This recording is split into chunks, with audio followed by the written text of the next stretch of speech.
Bipolar disorder is a psychiatric disease characterized by episodes of extreme mood swings, depression, and mania. Depression is characterized by feelings of hopelessness, low energy, reduced interest in everyday activities, suicidal tendencies.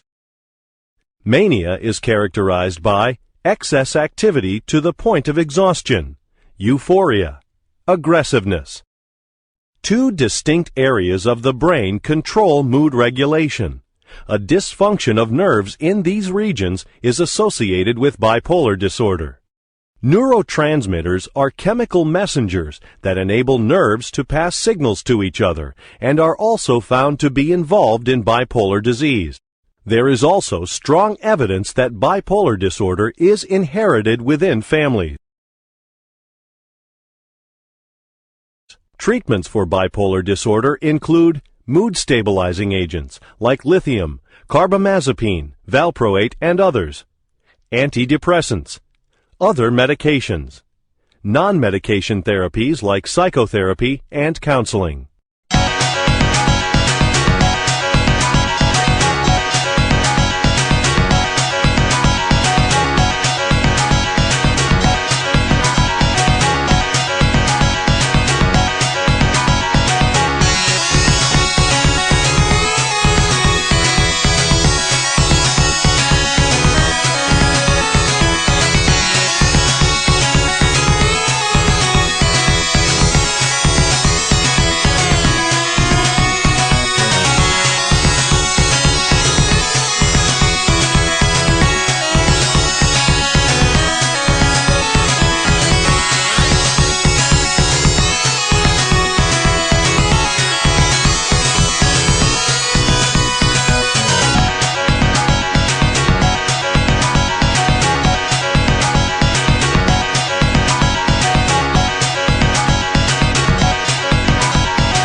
Hi everybody.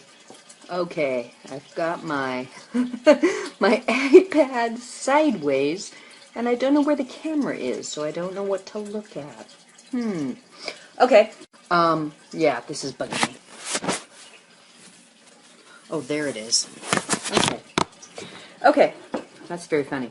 Okay, so I guess I'm looking at the eye of the camera. Maybe I'm not.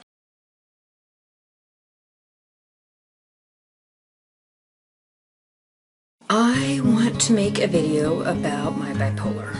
I have cyclothymia, bipolar 2, and for the last year and a half, I have been trying to manage without medicine. The reason I have done this is because when I first got diagnosed, I tried mood stabilizers and they had bad side effects. Most of them make you gain weight. A lot of them make you very tired. For me, they gave me headaches, they gave me nausea, or they just didn't work. I previously was diagnosed with unipolar dysthymia, which is just normal depression, but I think I've been bipolar for some time, and in the last year and a half, my symptoms have worsened.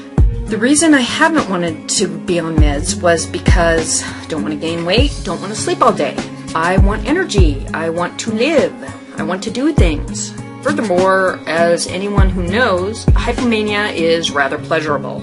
You just want to drink, you want to dance, you want to listen to music, you want to socialize. Lately, some things have happened that have made me question whether I want to try some mood stabilizers again. Hypomania is really fun in that you, for the most part, just feel great. You feel like you're on, I'm just going to say it, cocaine or speed or whatever. You're just flying and it's great. However, it changes into a very uncomfortable feeling, and then irritability and anger, and then you go down and you stay in bed for days and want to die. I am on Depakote at the moment. I don't know if anyone will see this, but anyone in the online bipolar community, what made you decide that it was time to try meds? And how did you deal with the side effects? How do you deal with the negative that goes along with some of the positives? You know, I don't want to be out of control. I don't want to be a bad example for my kids. I don't want to be, you know, depressed either. And I don't want to stay in bed. Nor do I want to gain a bunch of weight or sleep all day. So I guess if anybody sees this, I would just say if you have any helpful hints or comments, that would be great. Thanks. I'm no longer on Depakote. I am now on Trileptal. I am still depressed. I don't know if it kept me from dipping down further in depression. I'm still irritable. Yesterday, I was depressed. I think I have mixed episodes. I'm on my Lamictal. I have taken it for a week. I think it's going well. Can't really tell. I feel pretty even. Although, you know, I have to say, I'm a little hypomanic. I was wondering, do any of you have mixed episodes? Is there anyone that would like to comment on that? Say every time, I really enjoy, you know, watching other people with bipolar online. That was a short-lived little day of happiness and hypomania. I had an incident that was upsetting to me, and I cried for hours. Do people have it like that, where it's just so rapid? I just wanted to say hello and give you guys a little bit of an update on what's happening with me. I saw my psychiatrist today. I think I'm doing okay. Lamictal might be good for me. And how come every time I make a video the dogs bark? Okay, shush, shush, shush, shh. Okay, I'm shushing them. I'm not going to stop because it's getting late and I want to go to bed. So yeah, I just wanted to say hello to everyone and to say I may be stabilizing, which is good. Kind of reinforces the reason as to why I am doing what I am doing, which is trying to make myself better, trying to make myself a better person, trying to make myself a more active person. And then you got the hypomania, and then you got the depression, you got the hypomania. You know, you try to keep things going. Then I started a gym, and I'm like, oh, I've got to exercise, and you know, it's just like things just add up.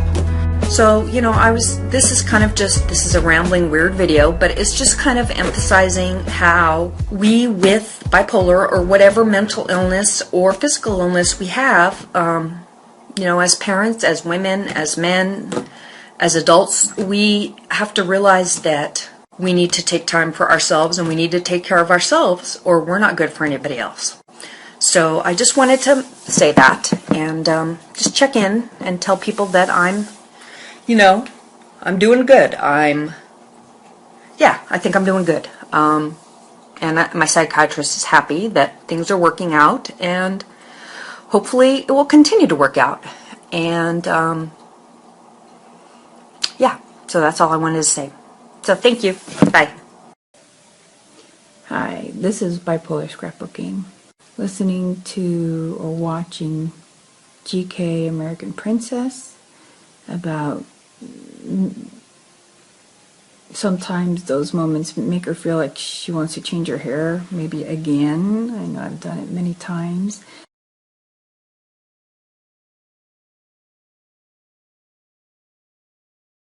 Also, 00 times 1. As far as going outside, I pretty much have that problem too. I have children, and lucky for me that I have a very good husband, and he takes my children out to the park and does a lot of things with them outside. I don't go outside only because I really don't want to. I mean, there's tons of people who won't go traveling in the world. I don't care to. When I'm asked, I'm afraid to. No, I'm not afraid. It's just I watch TV and I feel like I travel and got the best views from it. Sleeping. I've been up since 4 o'clock this morning. I do have very good sleeping medication. Problem is there are times when subconsciously I don't realize I'm actually worrying. I wake up very early and sometimes I question myself why. And it's probably because I'm worrying about something and subconsciously I don't realize it. Or a lot of times I do want to go to sleep very early in the daytime so that I can wake up the next morning. And I do that sometimes because I need the days to go by quicker. I don't know if you call it depression, probably is so. But I've gone through this for so long that, you have to figure out your body and work with it. Just because you live with your body doesn't mean you know it all. So, get to know yourself better. Figure out what works for you. And the fact that you keep trying, it actually means that you care about yourself. I stopped drinking last year, September 3rd, because something woke me up. It was kind of scary. I've had bipolar, manic depression diagnosis since I was probably 17 years old. Been on every single medication you can possibly imagine. And finally, 2 years ago, I was put on Lamictal, which is lamotrigine, and Pristique. For sleeping, it's Zolpidem and Doxepin. They do help me sleep. It's just when I worry, it's not going to happen no matter what. Exercising. Oh yeah, I run after my kids all the time. Scrapbooking. Only when I'm seriously stressed out, then I sit down and do something. But I find myself every single day either putting a pencil in my hand, a paintbrush in my hand, a glue stick, scissors, something to do something with.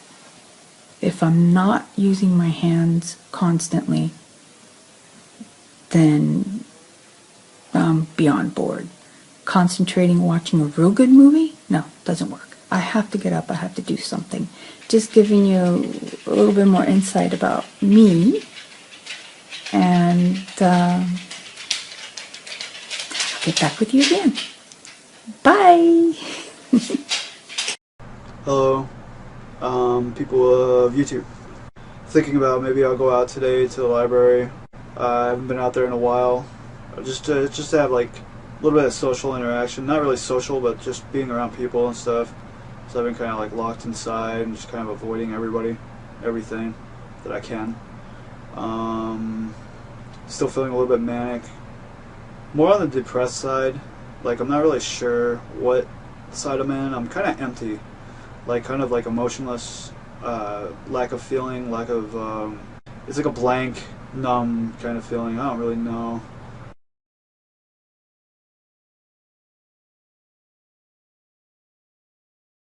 Hello, snowed out, sitting around, up like usual. Hello, we're gonna do like a video update. I'm not really up to a lot, just walking, mixed, manic, depressed, the usual.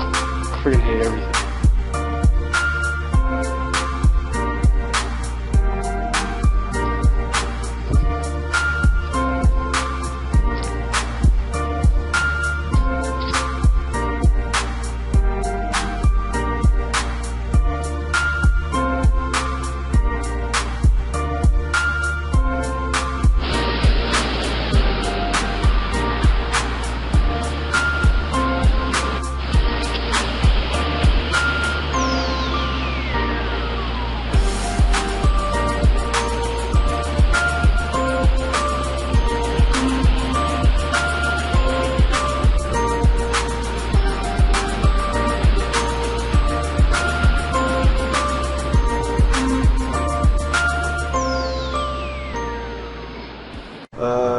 my medication really yet. Tomorrow I go for my appointment with a counselor and a doctor. Sorry if I mess with my hair a lot. I'm nervous when I do these videos without anything on. I feel very ugly, and yeah, I like reading books. It's like one of the other things I really like doing. I used to do like a lot of artwork, drawing, I used to write, I used to take pictures, I used to write music. I can't do a lot of that stuff because of I've been suffering from anhedonia, which is like a characteristic of some of these mood disorders.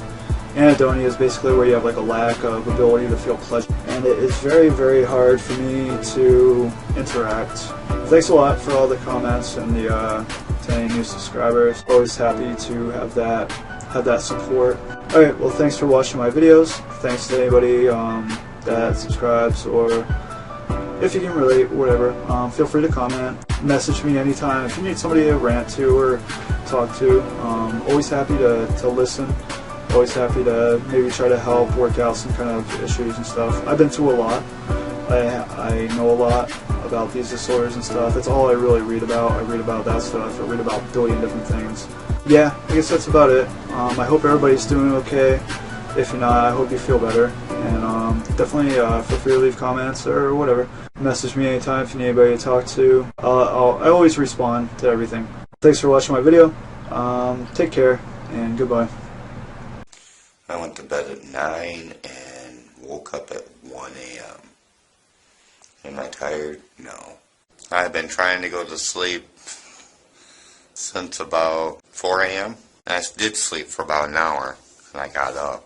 I've been awake since 6, and now it's 10 till 2. I'm like, I want to sleep, but I can't. I'm like, so I don't know if I'm going manic here or what.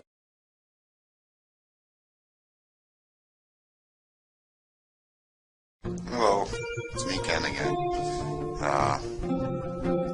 I got to think, what does it mean to be bipolar? You gotta kind of change a few things in your life, such as you have to take medicine to be able to cope with it or keep it under control. I don't know, me it's definitely take the medicine. The Seroquel from 400 is being dropped to 300. Not a big drop to me. Maybe it is, I don't know. The cogetin was raised, the Abilify was raised to 15 milligrams, and then the rest of the meds are the same. So cogetin twice a day, Seroquel at 300, and Abilify at 15 milligrams. So let's see what happens. I mean, I'm hoping things go good, a lot better. Like the paranoia and stuff like that get worse. With me, it's mainly the paranoia. It's almost through the roof. But I think I've been cycling for a really long time. Because I will start out manic-y. Somewhat manic-y, I don't know. I get in that character mode where I can do goofy shit. And then first I will come from a depressed in the middle, and then start climbing up, and I go a little bit higher, and then I start going down, and then again I'm in the middle. Like I say, no depression, I'm just great, you know. I'm out of my depression. Actually, I came out of it. I took a nap at 4:30 or 5, and got up at 7 at night. And when I got up, my mind was clear, because all day I felt kind of not right in the seals. But I think at that moment I was coming out of the depression, and the mind made it still better. Not right, because the chemical imbalance. I think a while ago, I'm just depressed, no energy. Don't go into the dark thing today. The clips you just seen are from, some are from a year ago, some are from around this year, 2012. The song was sang and wrote by Tucker Zone. I'm going to put his channel on my Stress Ken, and I'm asking you to please subscribe. The guy is talented. I don't know how he writes songs in a day. I couldn't do it. So, thank you, Tucker Zone. Please subscribe to him. I'm rambling, so I'm going to cut the vlog short. The link will be below for Parrot Lady. And she's got some beautiful birds, by the way. Really pretty birds. So check her out. She's good. She's, I think, bipolar. She's not sure. She hasn't been quite diagnosed yet, so she's pretty new, I think, as far as mental health. So everybody stop by, subscribe, and her vlogs are good. So I've got to go. I'm going to keep rambling. I have been having a really hard time the last week and a half. People that are close to me probably wouldn't know this because I've also been struggling with trying to be positive, and so I don't really talk about how I'm actually feeling.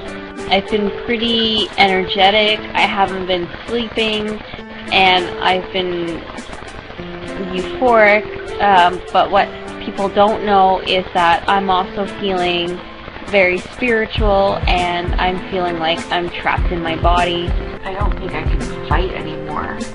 I don't want to have to recover only to have something happen again and have to fight for my life over something else. If it's not an eating disorder, it's self-harm. If it's not self-harm, it's psychosis. If it's not psychosis, it's mood swings. It's always something. Because I'm only sleeping every couple of days, and only then about 3 hours at a time, if that, unless I take a sleeping pill, which I don't like to do because I'm not tired and I feel really disoriented after taking a sleeping pill. I'm on the Respiridol shot, the Consta. I don't like the side effects. I really hate this medication. So, I don't know, I'm feeling like I just want to self-destruct. Nobody to talk to right now.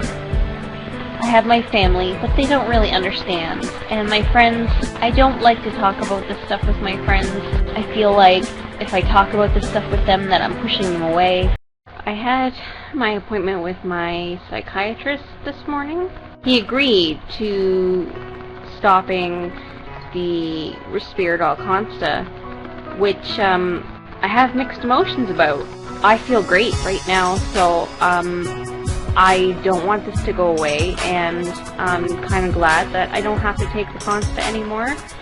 You know, I feel fantastic. So, yeah, so really happy about not being on the shot anymore. In the back of my mind, I know that this could be really bad. You know, like the underlying paranoia could worsen. It's great, it's fantastic. I don't know if I can say fantastic enough. It's fantastic! But at the same time, I kind of just really want to break from all this. I don't want to go to appointments. I'm tired of appointments. In the back of my mind, I'm thinking about the government conspiracies. Definitely there, and I know this is how things got kind of hairy last time. It snowballed to the point that I stopped eating and drinking altogether. And I ended up in the hospital. If you guys find that maybe I'm not making sense, or because they're telling me that if things start to get bad, that I need to call the doctor and be like, hey, you know, you need to do something.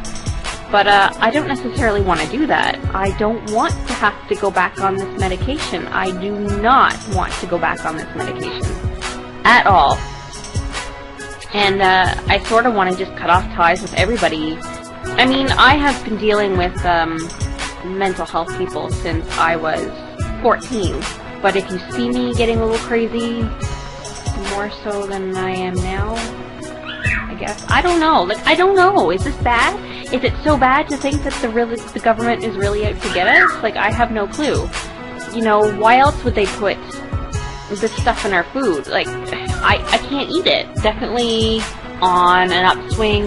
I have been for a little over a month now, and I have to say that I am enjoying it, and focus is really off. I probably couldn't focus to save my soul. My spending is a little out of control. I have probably spent close to, if not over, $1,000 in the last week. I'm getting my hair done. Hair, school, CDs, music, cell phone. Yeah.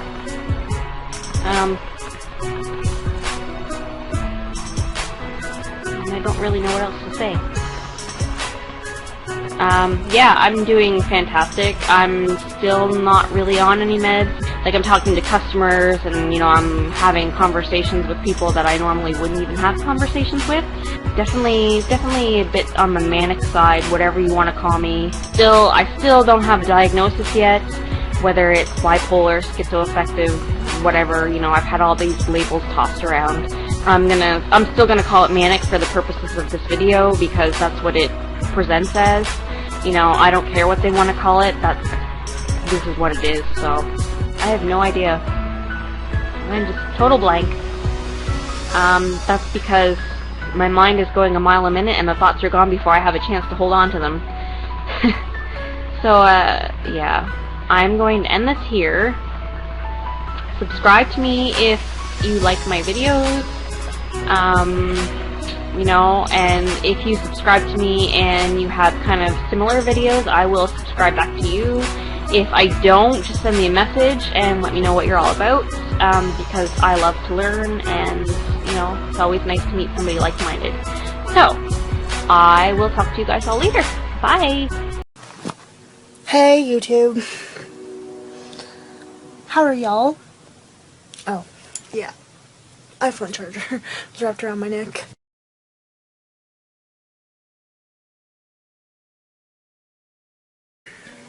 Let's see, I have tons to talk about. I really do. Last time I talked to you guys, I was in college, doing really well. That kind of fell apart for reasons that are stupid. Took a morning class. I made the class like 8 times, not to mention it was a psychology class, which was my major. So, that was fantastic. I was gonna go back spring semester of 2013, but waited too long, so I'm gonna go back fall semester 2013. And finish my degree. I'm determined to finish it.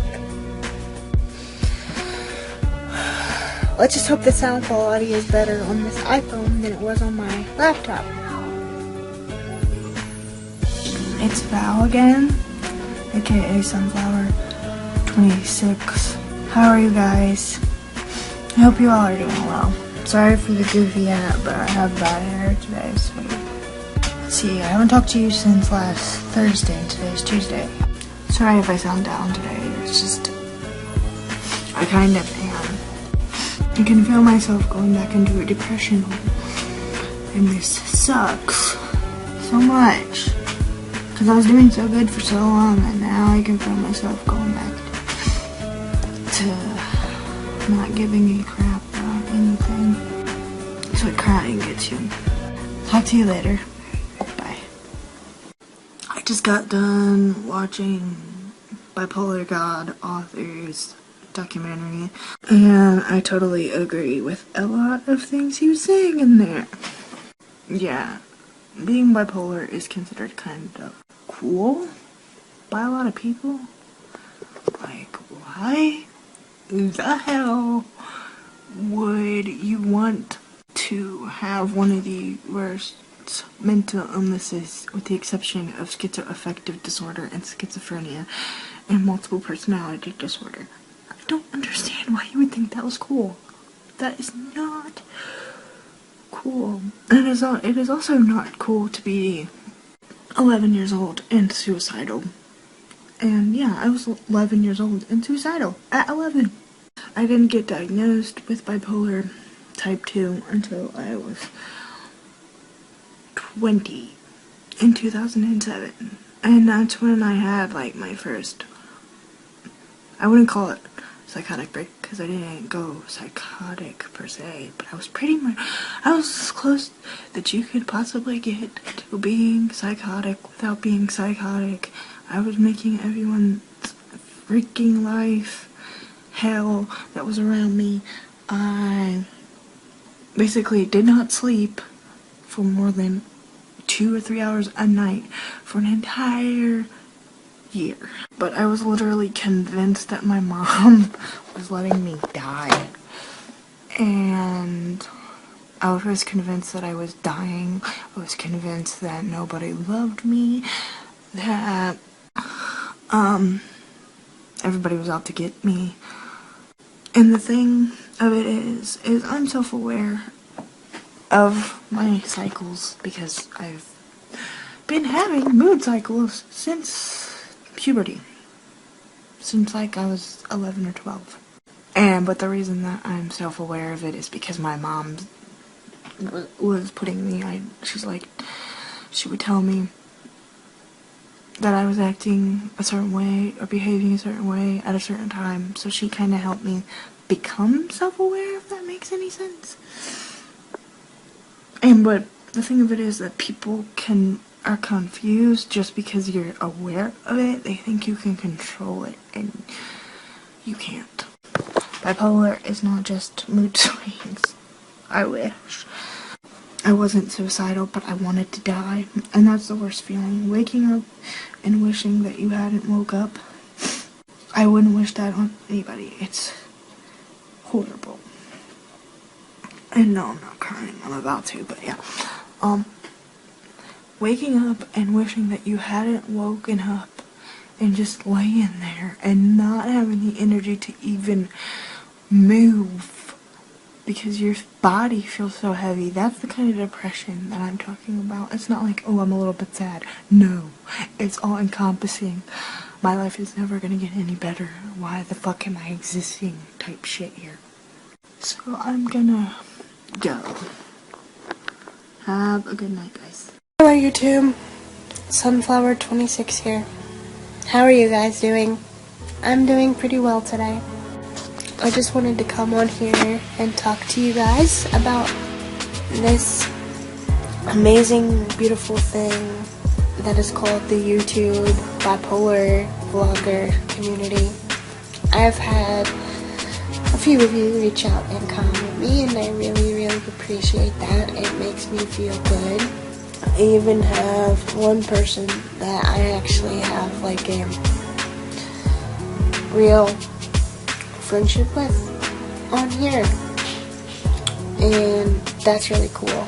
And I didn't come on here for the views and stuff, but it makes me feel good knowing that people are watching and I'm helping people, which is what I am all about as a person. As far as my moods go lately, I am pretty happy. I am probably gonna start online college sometime within the next 2 weeks. I think that is a more feasible option for me than attending real classes, because I really do want to get a degree. But with my friggin' weird ass sleep schedule and stuff, I know that real school, real college is gonna work. I've already tried that and failed miserably, and I don't want to fail anymore. I'm done failing with my life. I want to make something of my life, and I'm damn determined to do it. And if you're gonna, I'm done letting things dictate my life for me. I don't even know what I was saying anymore, but yeah. Bye. Yeah. This is so fun. Not really. Look at how shitty this person's mailbox is. What the fuck happened? Where's that from? Kuwait? Circa 1990? Hold on, is this recording? Good.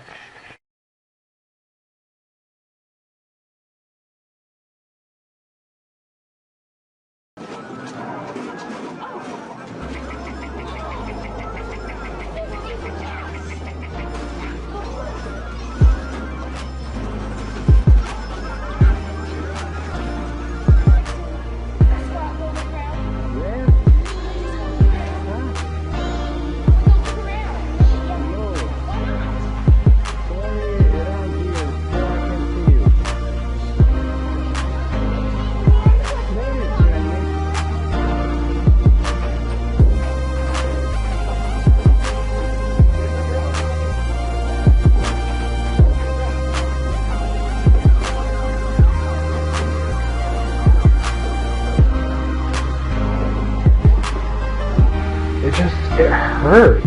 Like, I've never had a migraine last all day. I'm not even really tired, but I think sleeping is the only thing that'll get rid of this shit. It's like a lose-lose-lose-lose-lose situation for me. I always have something physically wrong. Fear of medications. Now this one I don't think I will ever get over.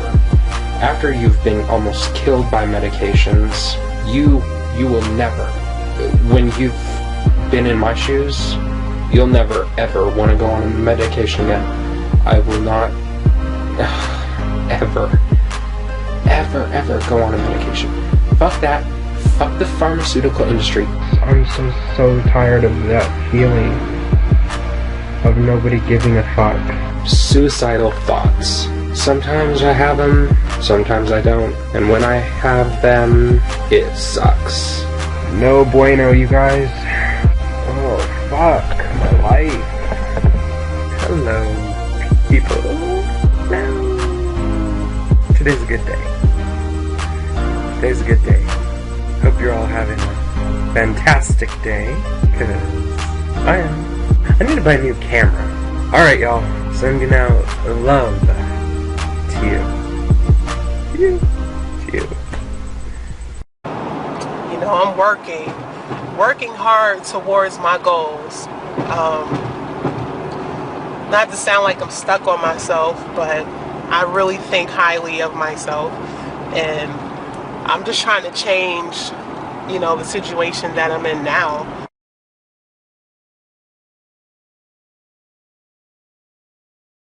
I just wanted to make a video about just making a start in whatever you're trying to do in life to succeed, to benefit yourself, to benefit others. You have to make a start with yourself. It took me a long time to make a start with what I wanted to do.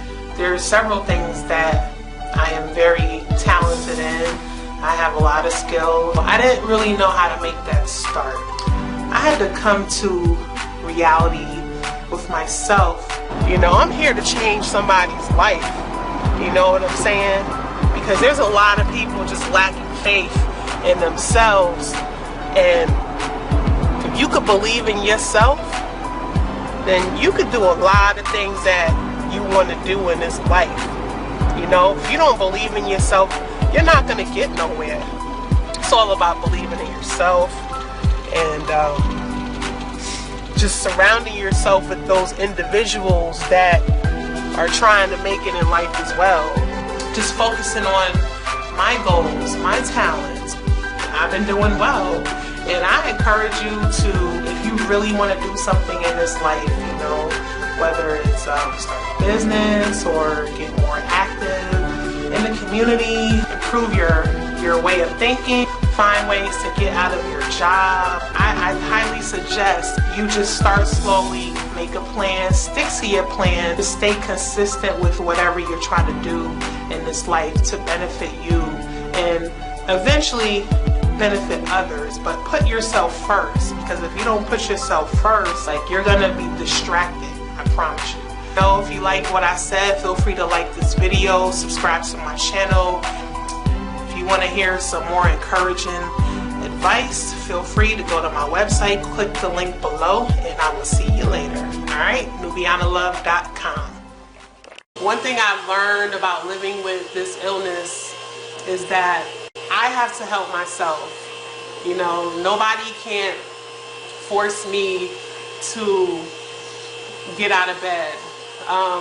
Nobody can't force me to be proactive. Nobody can't force me to go to the doctor. So I feel like I'm able to get up and do the things that I know is important, because I understand the consequences behind, you know, not going to the doctor, not taking my prescribed medicines, not taking my supplements, you know, not incorporating a healthy lifestyle at the same time, not practicing healthy eating, not going to my physical doctor, not getting my thyroid checked out. And I'm never going to give up on my dreams, and I hope you don't neither, because if you give up on yourself, then, you know, that's it. Like, you're going to be unhappy, you're going to be miserable, you know, God put us here for a reason. That's to go out and just be that shining star. So I'm just here to let you all know, no matter what they told you, you know, your family, your cousin, your brother, your friends, sometimes even your school teachers will even tell you that you're not capable to understand stuff, because I've heard that too. You know, no matter what people say, like, if you listen to what somebody tells you that's negative, it will like stay in your brain, and like you have to weed all that out and just go for it, you know. And I'm here to just like encourage you all to just go for it. Who gives a damn? So anyway, I'm about to cut this camera off and enjoy my evening. And you guys have a good weekend.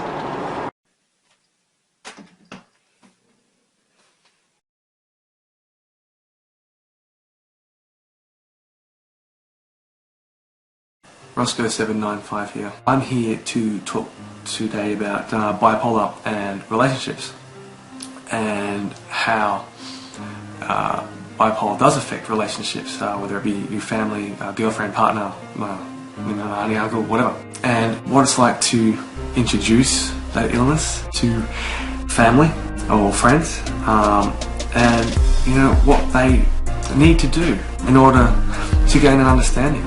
Most importantly is that you need to have someone that is close to you, whoever it be, that takes the time to listen to you so you can educate them, and they go out on their own and do their own bit of research when they get time, and the information is everywhere. On this freezing cold Australian day, well, yes, it does get cold here at times in certain areas, but I shouldn't complain, because compared to certain areas of America and Canada, this isn't cold from what I hear, mild, so I won't complain. Stuff it, I will complain. It's freaking freezing for us. I'm on my way to my psychiatrist appointment. I've been taking Abilify. Don't ask me the technical name for it, I can't remember.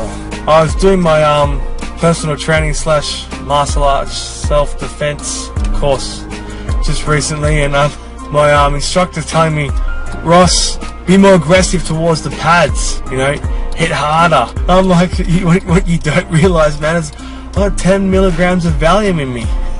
Yeah, you want me to be more aggressive?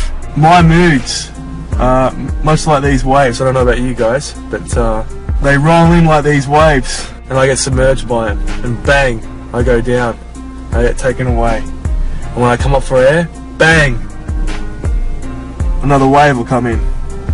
I come up for air, same process, bang, get taken down, come up for air, and eventually I just get swept away. I really do go down with it a fair bit. I often get submerged. It's probably the best metaphor I could actually think of is these waves, and when you get into a mixed state, they come in like this, and within an hour, you know, you might have 50 more, over and over again. I just wish I was having as much fun as some of those surfers out there. As Super Bipolar Man puts it, really, Bipolar 1, Bipolar 2, how much of a difference is there? There's a fine line. It's a diverse illness, and I've spoken to Super Bipolar Man about it before, and really, you know, one doctor might, you know, diagnose you with 1 and another with 2, and there you go. That's a perfect example. It's happened to me. G'day, Roscoe795 here. I'm just out cruising around on this lovely summer night, which kind of cools my head. It stops those nasty racing thoughts, which have been pretty evident this week. I've had a couple of doctors botch my medication, and when I say that, they put me, see, I take lithium, and they put me on a diuretic. And the diuretic, the idea is because you're on lithium, it is a diuretic itself. It makes you, piss a lot. Well, the idea is it's the diuretic itself, the tablet's supposed to counter it. It's supposed to have the reverse effect. Well, the one they put me on severely dehydrated me, so much so that I was nauseous. But kept fighting through it and kept going out and playing sport and doing whatever, and tried to man up and be tough all about it, but I certainly ended up paying for it. And I get a call from my psychiatrist at 12:30 a.m. Can you believe this, on Tuesday night, telling me that my, what they call creatine levels, are too high from my tests. So they were 132 and they're supposed to be no higher than 110. So it means that basically I was being, sucked dry, literally, by this diuretic. So that was an interesting experience, I must admit. But it's all been sorted now, but I'm still pretty pissed off about it, as you can imagine. It's also really frustrating because my lithium dose has been lowered in the process to let my kidneys recover. See, waste product apparently also that's supposed to go out through your urine was being put into my blood. So I had this doctor running around, my psychiatrist and my GP and stuff, all panicking that, God knows what, because you can actually cause permanent kidney damage from it. So, bravo to their degrees and everything else that they've done, because seriously, to stuff with it like that and mess it up. I mean, I have a renal physician that put me on this diuretic that I've been waiting to see for a couple of months. But, obviously he's put me on the wrong one. Then the psychiatrist tells me the other day when I go see him, I could have done a better job of it myself. So I'm like, well, why didn't you just do it? He's like, well, I'm not a renal physician. So, look, enough about that. It's all been sorted. My lithium dose is lower. I'm really, really frustrated by that because I was feeling great last weekend, actually, before all this happened. I was feeling fantastic. My moods were finally good. I felt more capable, and now I'm going to slowly pick up the lithium levels, which take time. So, I'm not going to bore you that much more, but a lot of people have commented on my last vlog or video, which was about whether or not to have a child, and the fears and the anxiety that come along with it, especially if you have a mental illness. And I really, really appreciate all your comments, and they are very encouraging. And at the same time, I really don't think I could have got any better advice from anyone else. So kudos to all my subscribers. Thank you very much, and all those who commented, because it really helped. Hello, Roscoe795 here. I've flipped over into a depressive phase. It was rather abrupt, and I certainly couldn't anticipate it.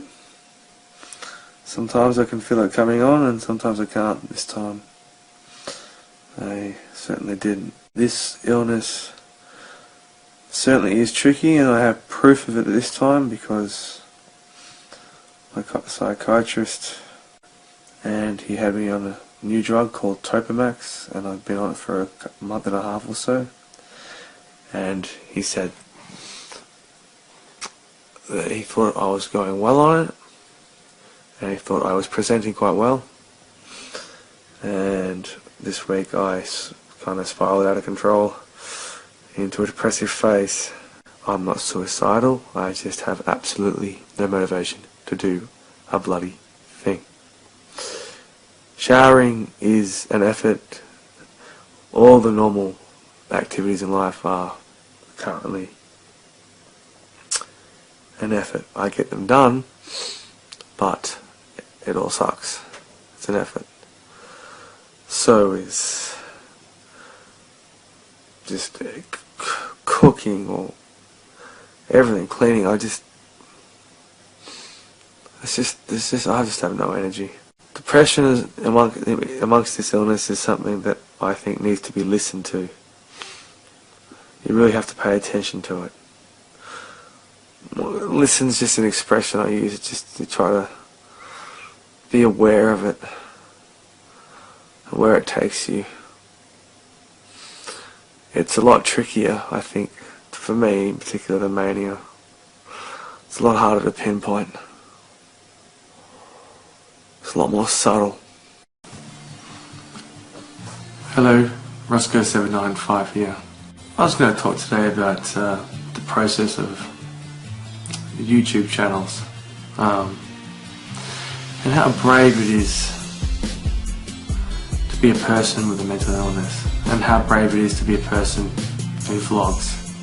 How brave we actually are, and not to underestimate ourselves. We're braver than we think. To struggle with what we struggle with, and to jump on here and talk about our feelings and share them with each other. It takes a lot of balls. It takes a lot of guts. And that's incredibly admirable. And a lot of people without a mental illness, without anxiety disorders, couldn't even contemplate being on YouTube and being on camera.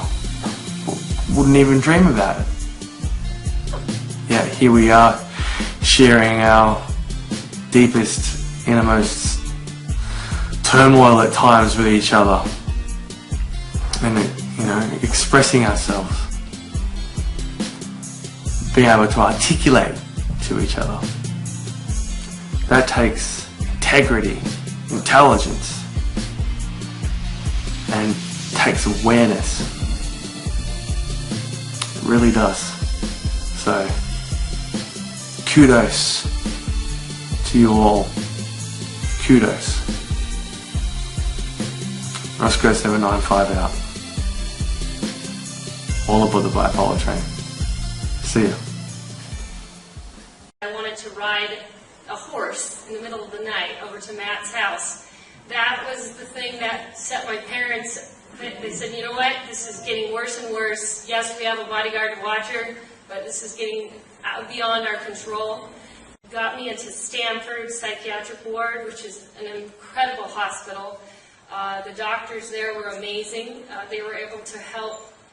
They saved my life there again. It's amazing what the support they have there, the nurses there. They treated me like a person, whereas the other hospital that's now been closed down was so awful. From there, I did slowly regain my brain back through a medication called Depakote. And I'm still on that 15 years later. And it's amazing how I can function like the rest of you, right? I can get out there and I can interact with people and share my story and give people hope. And I got to have a daughter, which I can't tell you how many psychiatrists told me, Maggie, you're not going to be able to have a daughter because you have bipolar 1. That's the worst one for bipolar. It's so extreme. And you will have a major episode. Matt and I did take that risk. I did have a major episode 5 years ago in this community. I lived on Louisiana Street. I ran down my street naked. I mean, we're talking major episode. It was worse than the one in my book. It was an awful time for everyone to have that happen again. But 9 months later, my brain started to come back once again, and my husband was there. Here is this little baby girl that I had that's now 5 years old, like Max's daughter. And, because of all that, I've learned so much about what's most important in life, to go to church, to give thanks to God, to recognize that I have a family, that I have friends to support me, to spread the word to all kinds of people throughout California, and I want to go all the way across the nation to tell people that you can come back from a major situation like mine, and you can have hope. That's what I'm out there doing, is letting people know that there's always a chance to come back. You know, I've been strapped down in all those awful places, and now here I am before you today, and as a mother and as a wife. So that's a very exciting thing for me. I want to thank you for having me here today. I'm going to be taking a few questions, and then also I'll have my book available afterwards if you're interested. And yeah, that's.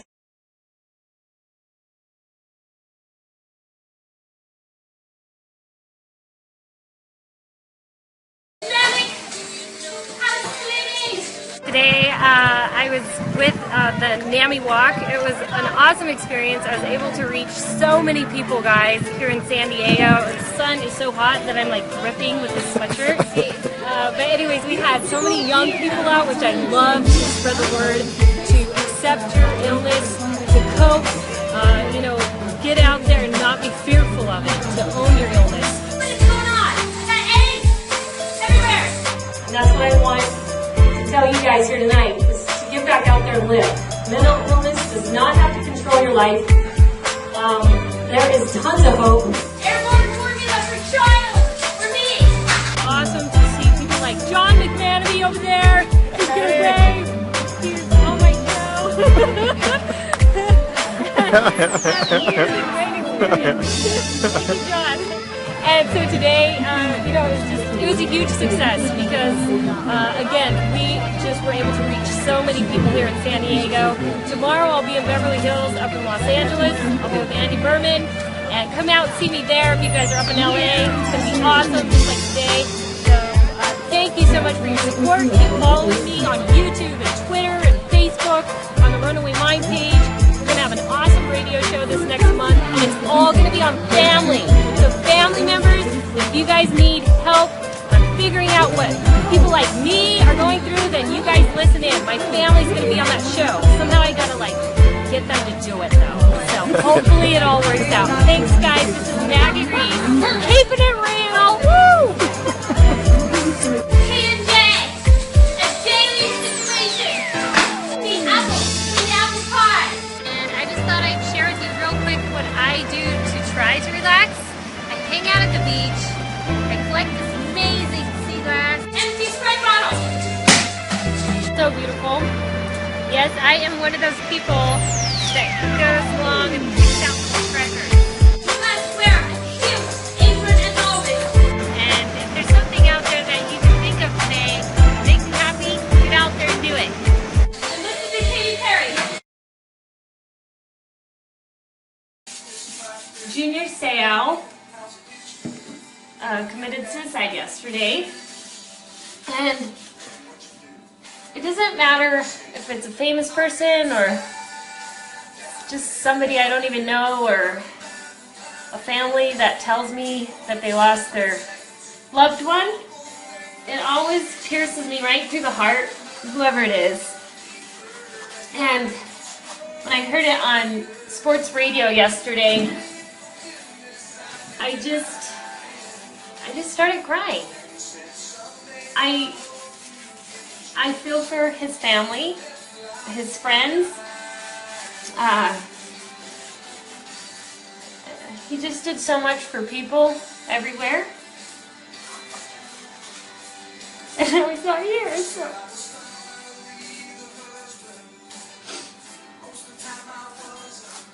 I wasn't gonna cry on this video, but suicide with me that's an awful thing. Yes, I have had bipolar for 16 years, and people say, well, Maggie, you look so good, you must be healed, you must be good. But those awful days come, and when they come, yes, those awful thoughts, they're there, and they're real. And that's when you gotta dig down deep in yourself, and you figure out, you make the choice to live. every time those bad thoughts come, you go tell your sister or your brother or a friend or a family member. And if you don't have one of those, you go find somebody and you tell them, I don't feel good and this is what I'm feeling. And you know what? You just took your first step to making the choice to live. Because when you keep it internally, that's when bad stuff happens and you can't take it back. And the problem is, everyone that's left here on this earth lives with what you did for the rest of your life. They live in that pain. And seeing Junior Sale's mother last night on SportsCenter, the grief that she was going through, I can't get that picture out of my head. And I remember when I told my dad, when I was 19 years old, we were sitting out on the lawn, and I have pictures of that because my mom must have taken the picture. And I told my dad, I said, Dad, I don't want to live anymore. And you guys, this is after me being the best runner at Idaho and getting a 3.7 GPA. Having the perfect life. And I said, I'm out. I'm done. And my father said, Margaret, there's going to be a better day ahead. You just can't see it right now. And it was so hard to see my father cry. But he did.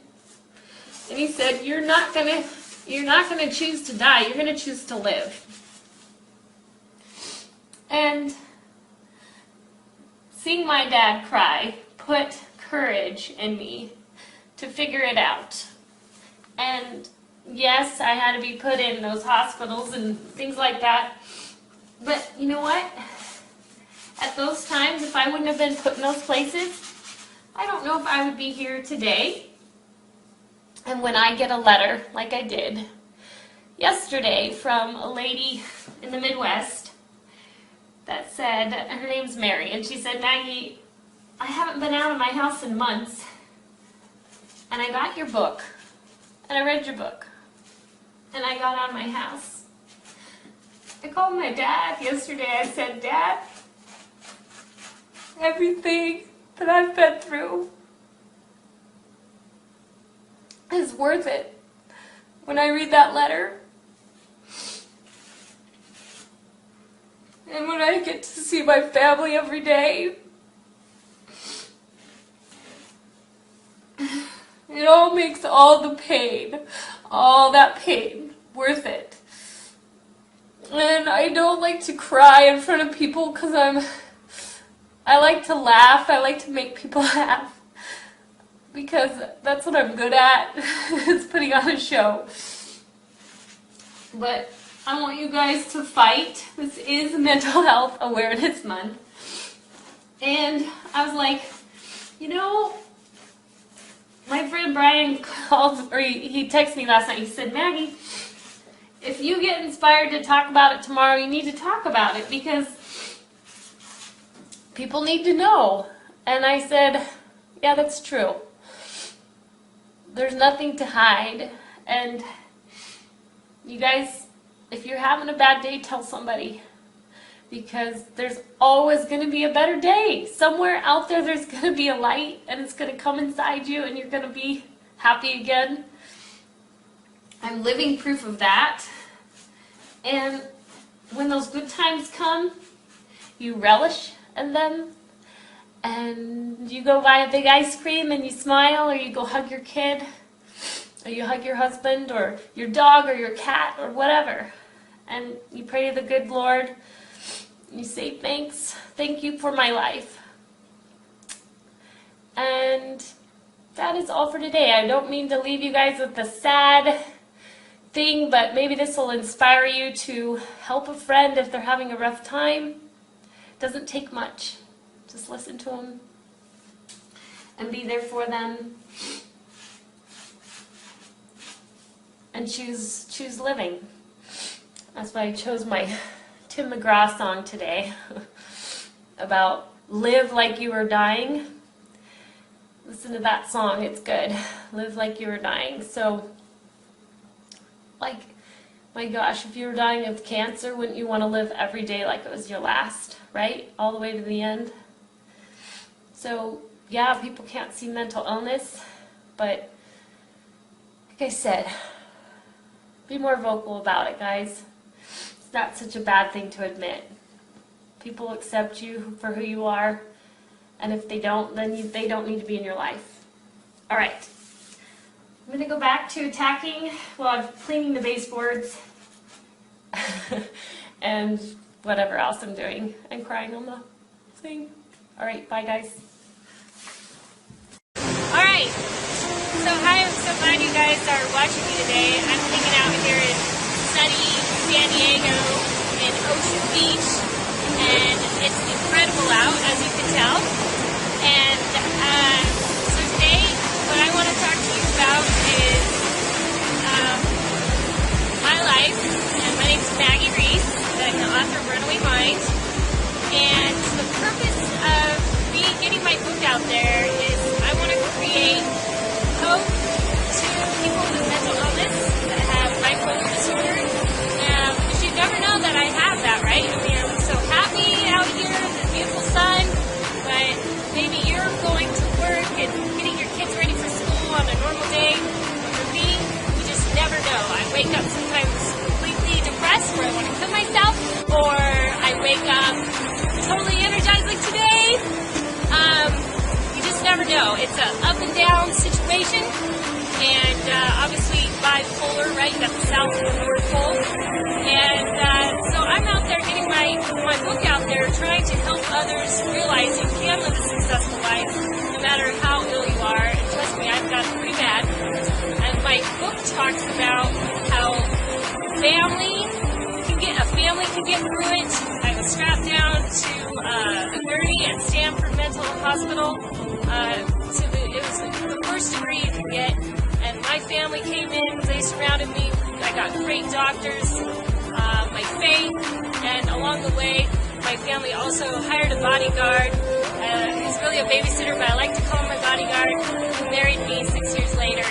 And we've been together 16 years, and we've had a child. And I wake up every day feeling blessed and feeling successful, even though I'm dealing with a very bad illness.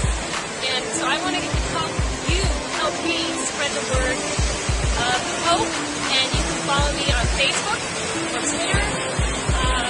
The Runaway Mind page is on Facebook. Twitter is Runaway Mind Book.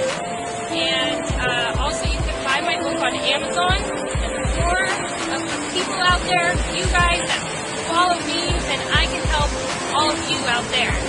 And so that's what I'm out here to do, is provide hope and success to families across the world, not just here in the U.S. I want to go everywhere. I want to go viral.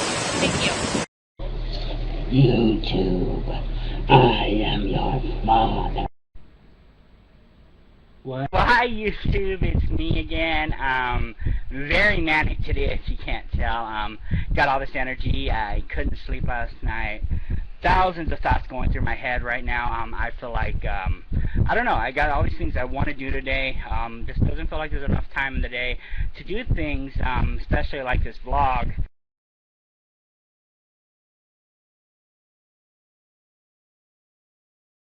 I am feeling manic. I didn't sleep last night. I cried. I laid there. I couldn't get all these thoughts out of my head. It was just like boom, boom, boom. All these things I want to do, I want to try to do today. Try to make some money, stuff like that. So we have more money and do stuff. Maybe get my van fixed, stuff like that. Thinking about going to, trying to, I don't know, do something to make a difference. Maybe volunteering something. Very least I got to clean the house up but I'm feeling really good. Little moody. Been a little agitated a little bit. Off and on though, I am getting a little. I have a little bit of, I don't know, annoyance and anxiety. Got the blinds closed, door closed. Striking up some random conversations with some strangers today, and I kind of freaked them out, I think, because because, you know, they said, oh, can you, and then, like, I was freaked out because I'm, like, talking super fast and stuff like that. Like I said, I'm bipolar, and today I'm feeling really manic, and I just can't get all my thoughts. It's like they're jumping out of my head. I can't, like, pick which ones are which. It's like, you know, I gotta grab, just try to make a conversation, and don't really know what the heck's coming out of my mouth. Well, I'm feeling good, not suicidal, not depressed today, so hopefully I'll be able to do something and post tomorrow and not be quite as annoying as I am today. Alright, thanks guys watching. If you want to comment, go ahead and let me know. Bye. This is like my third attempt trying to make this video today. It's Monday, August 27th, 2012. Like I said in my previous videos, I'm bipolar and I have PTSD. Been having a very hard time lately. Haven't been sleeping. When I do sleep, I tend to somehow get up and sleepwalk, you know, and ended up down the street from my house a couple times now, and ended up out on the steps outside once. So, you know, not fun times for me right now. Been depressed. Our van broke down a couple weeks ago now. No clue on what's wrong with it. It just won't start. Having a lot of money problems. I'm lonely because I can't work. I'm trying to get SSI because it's too hard for me to concentrate and do things. And I don't have anybody to talk to throughout the day.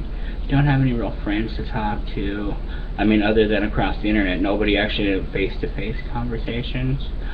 I get bored, I get lonely.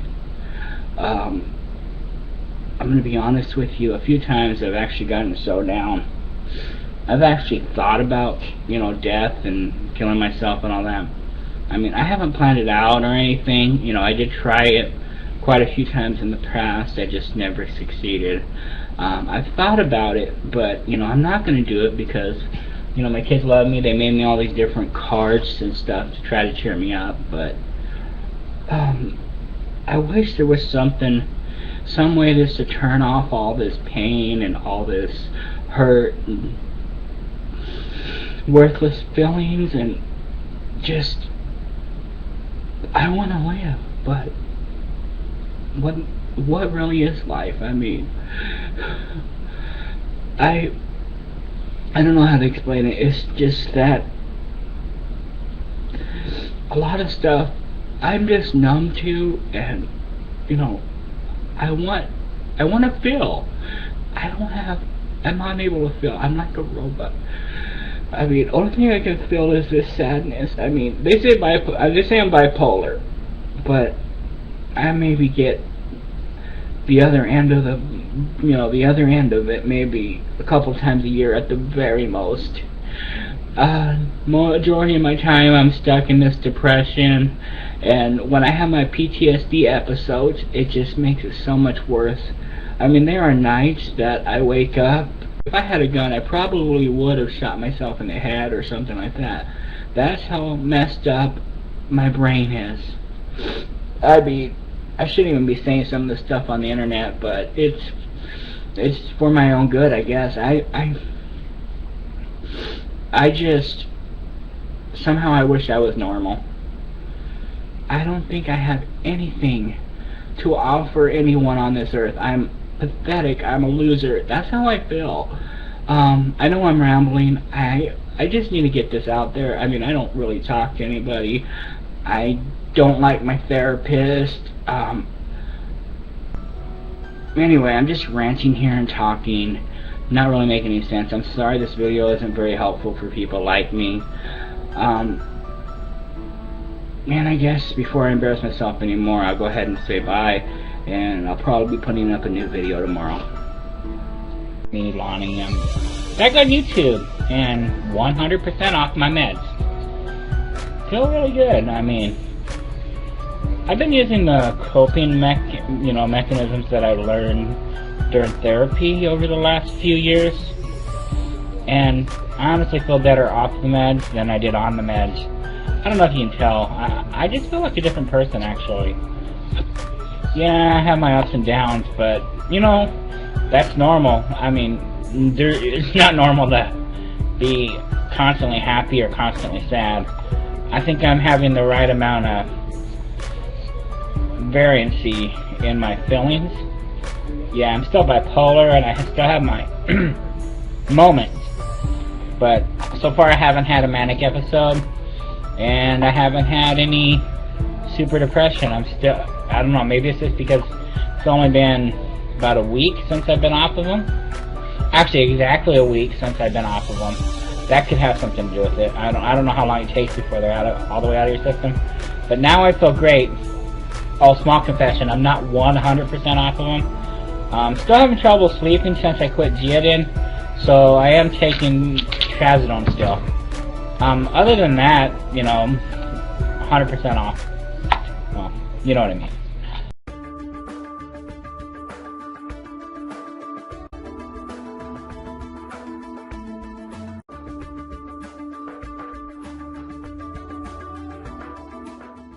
Hi. So this video is about discrimination. I know that there may not be a need for this, but I'm just going to put it out there from the start in case. I've been called just about everything there is to be called out there as far as being discriminated against for having bipolar. Crazy, strange, freak, weirdo, creep, insane in the brain, psycho, psychotic. I'm sure there's others that I cannot think of at the moment. So any type of criticism would not be anything new to me. Some people that know me personally, they may say that I have a bad reputation because of previous experiences I have had in the past. Obviously people that have said shit in the past or plan on doing it in the future don't know anything, nor will they ever if they don't take a chance to get to know me. Having bipolar does not define me. There's a lot more to me than a damn diagnostic label. In my opinion, the people that want to criticize me, they don't deserve to know me. If that's all they want to do. I don't tolerate that at all. I mean, yeah, if you're going to judge someone, you're going to do it behind their back or whatever, but I just don't like it. I honestly believe that I am a good person, despite what others may say. But my videos are here to help others. As I mentioned in my introduction, if I did not type this stuff up beforehand, I would just ramble, like, everything would just be a complete ramble. And I don't like that. But that's all for now. I hope you have a nice day. Bye.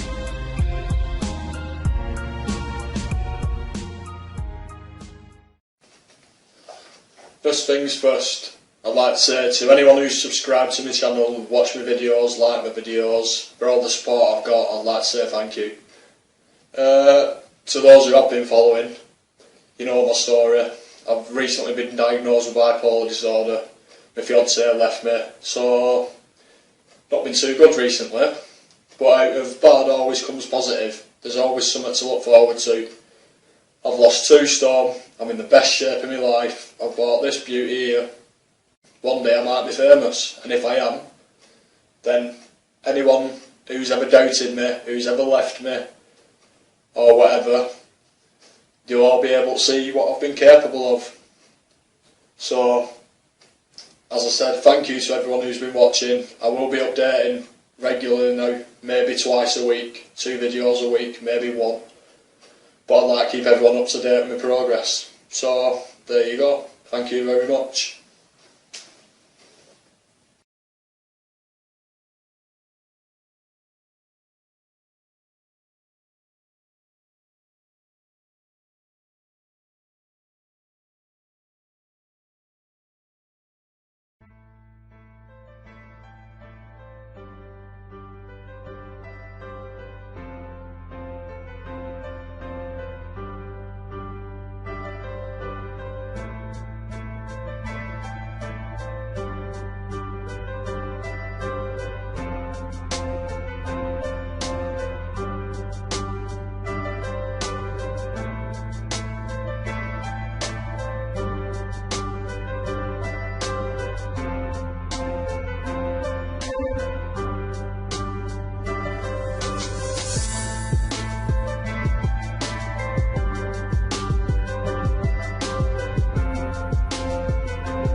I do want, well, I'm trying to gain a following on the Facebook description down here, in the description. But yeah, I do post a lot of stuff on there. I'm trying to get it up and running. Obviously people can post stuff on there as well, which YouTube isn't very good for. People can comment, but that's about it. But I'd like people to join that, share stories, pictures. You can obviously put videos on as well, and I'll always be on there for reply to things. If anyone has any questions, they can ask them on there. I'll always reply. I'm going to ask someone else to become an admin on there, so there'll be 2 of us going. So one of us will always be able to reply. But I'm trying to make it into a decent thing now. I'm trying to do a decent thing and try and help people. But yeah, so this is a big shout out. Whoever watches this, even if the subscribers or people just clicking through videos, and if you come across this, just like that down there. Even if it just puts a like onto my Facebook, it broadcasts it a bit more. And then people with problems or who are interested might be able to see it on Facebook a bit more. And that's what I'm doing it for. I'm not even doing it for myself. I've got my own problems dealing with this, but helping other people helps me. So thank you, and please, please, please join this in the description. Thanks. Alright, dear YouTube viewers, I'm going to read off of something because I can't remember everything that I'm supposed to say.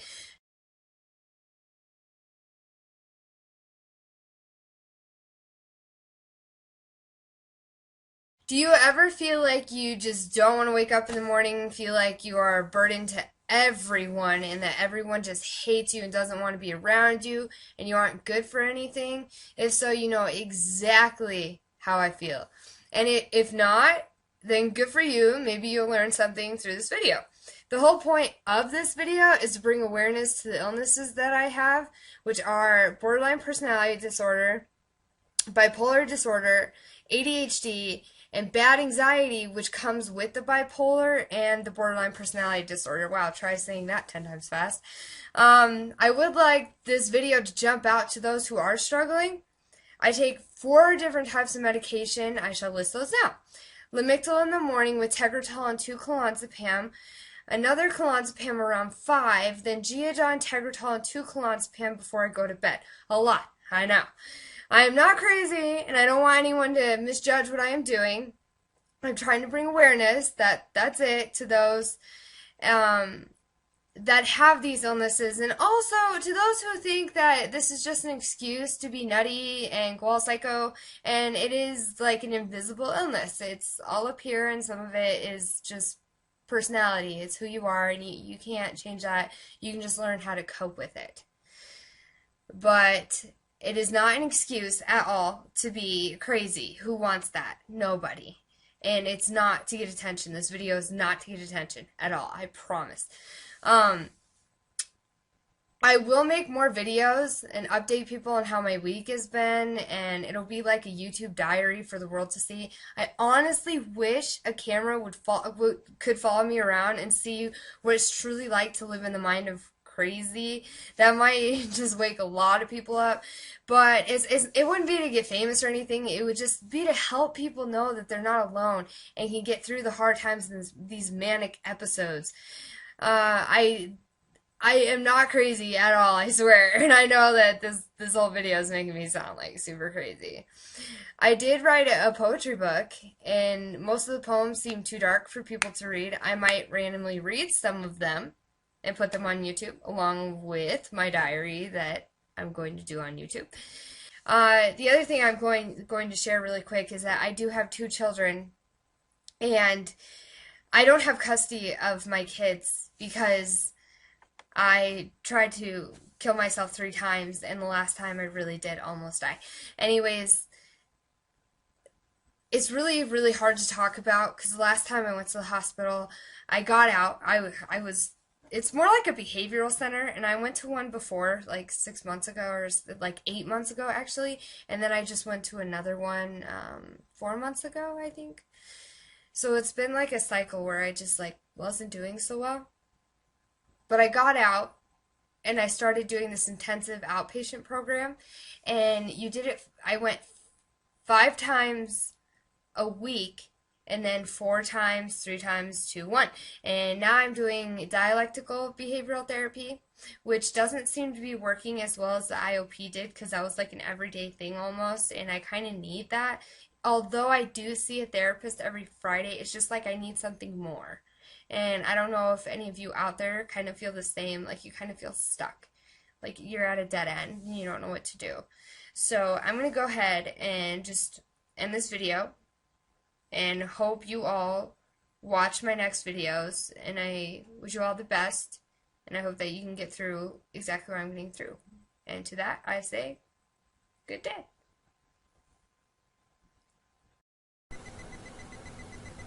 Hi there, my name's Matt. I go by Bipolar Conductor on here. I am bipolar, obviously, but just in case some of you guys were wondering if I just used the name for kicks, I don't. I really like this format of YouTube and the way people use quick videos to kind of get a message across to people, and if it resonates, it resonates, and if it doesn't, it doesn't. And I also did this because I want to encourage other, bipolar people and not bipolar people, normals, I call them, that might be going through a tough time, that might be having a little bit of a struggle themselves to get out here, and see some of the positive, great content out here, and to also, talk to other people that are going through the same kind of things you are. It helps a lot. I've been blogging a lot with a lot of different people, and I'd like to think I helped some of them, and they certainly helped me. So I plan on doing more of this. I hope the background and the effects in that are not too cheesy, but I'm new at this, so I'm putting it on my YouTube page, and I encourage your comments, positive or negative, and thanks everybody. Have a good one.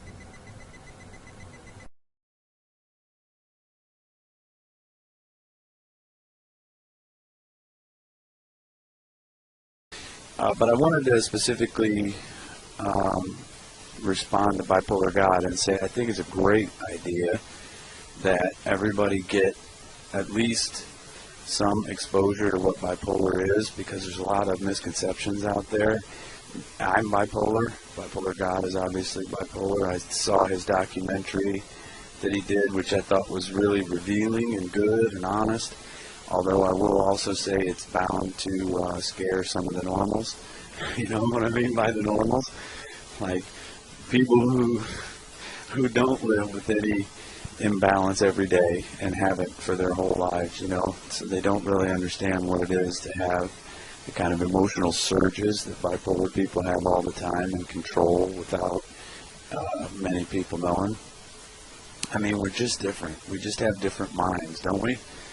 And I think the thing that we have to start doing is talking to each other, because we've all talked to the doctors, we've all talked to the psychiatrists, we've all talked to our families, our friends, our spouses, and our kids if you have them, and you realize after a while that nobody's really going to understand you the way you do. And so that's not delusional. Don't let them tell you that that's delusional. It's that your mind works in a different way. And I've learned from talking to other bipolar people that we're kind of tuned into the same radio station in a way. We can kind of connect and help each other on issues that other people just aren't going to get. So I think this is incredibly positive, this idea, because we'll be able to demystify the whole thing, the whole bipolar thing, because there's a lot of, there's just a lot of people that are kind of afraid of it, and I want to defang the whole thing, because I think the more people get out here and show themselves and talk and just, be truthful the way Bipolar God was, the more the discussion continues, the less fear there is. And we all make bad decisions out of fear, so I think the discussion is going to be good. And it's really good if other people who are not bipolar want to tune into these videos too, because they'll come to understand that we're really no different. We just have different emotional patterns, and our brains operate differently, and it isn't a choice. It's what our brain does to us. And we've always been this way, you know. We didn't do anything to deserve it or anything like that. So I think we can demystify a lot of that stuff if we all start revealing a little bit about ourselves the way Bipolar God did. So I'm going to do some videos, but I'm going to try to keep them really short for now. And I hate short bursts, and I'll bet you guys are the same way. Like, I would rather drone on for about an hour and then upload that because I'm bound to get into a lot better material if I can settle into it. But, you know, I got to do these quick ones. So I'm going to do subjects on meds versus no meds. That's a very popular and controversial topic. The manic and what it feels like, right? The depressive phase gets a lot of attention, but nobody talks about the benefits of the manic phase. It's almost taboo to talk about it because you're not supposed to like it or something. No, there's definitely some benefits to the manic phase that we have to talk about at the same time that we talk about, you know, the price we pay for that, which is the depressive side. And then, you know, stability versus happiness, and that's a whole big question we're going to get into. And I think these things, by the way, are brought up in Bipolar God's documentary, and I'll have put a link to that in my comments. And, yeah, self-medication, you know, you guys, the creative thing, the fact that you start a lot of projects and don't finish them because your mind is racing so fast that it wants to move on to the next thing, and how, you know, the normals don't understand that kind of thing, but it's just like how we're wired. And the creative power that comes with the mania, hypomania, whatever you receive. I would say today I should just point out, I'm trying to get in the habit. Today I've been in kind of a manic state, and I've been a little bit more revved up. I think just because I'm trying so hard to get all these, 3 days now I've been going on tech issues with all this stuff, so I don't know, it spun me into this like hyper detailed mode that's kind of like mania. And I also know that because I'm smoking a lot of cigarettes and I'm doing, you know, we all have our patterns, and we know them, like Bipolar God said, we know them better than anybody because we've been studying them our whole lives, and it's strange how these patterns form. We should start talking about that.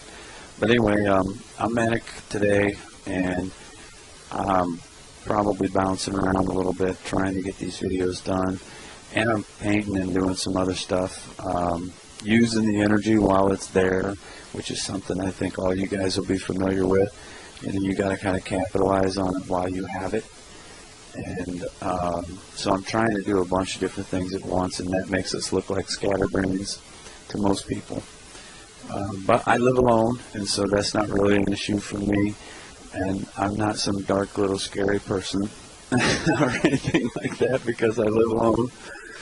But we do tend to isolate because people misinterpret our emotional, sine wave. You know, it's hard for even people who have known us our whole lives to understand how you can change like that.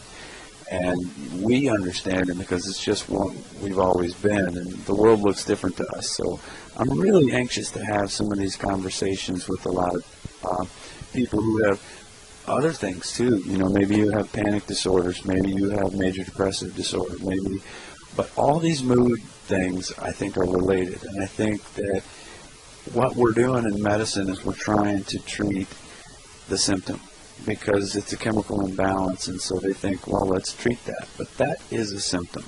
The chemical imbalance is a symptom of something else, which is like an emotional soul level thing. where your outlook has changed, your perspective has changed. You see connections that other people don't see and that you can't explain. And I've got a great analogy for that that I'm going to do in a future video called What Color Looks Like. And it's about perception and about how, reality is not absolute. It goes all the way back to Einstein. Reality is not absolute, and everything is perspective. So sometimes you can't explain to people what they can't see. And I'm going to do a whole video on that. That'll be one of my favorites anyway. And then I encourage people to respond in the comments and say what you think, and then put a video response if you know how to do that, and if your shitty technology works as shitty as my Dell technology works.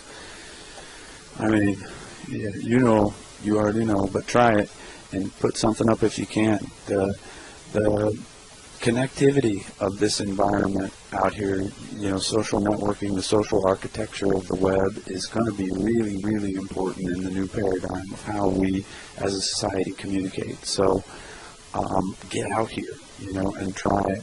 I'm doing it, and I think it helps. I've been doing this, not vlogging, but textual blogging with people for a couple of years now, and it's been a big help to me.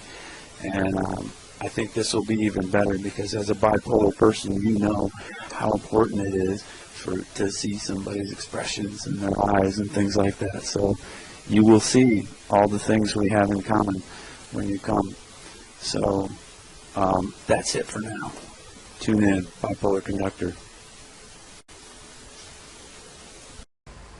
Howdy. Howdy, everyone. How are you? So glad you could drop in. My schnauzer's staring at me because he knows that I have a very important message to give you. I don't know. I'm not with the world schedule. I'm not on the world times, 9 to 5 banker hours. I'm on bipolar hours.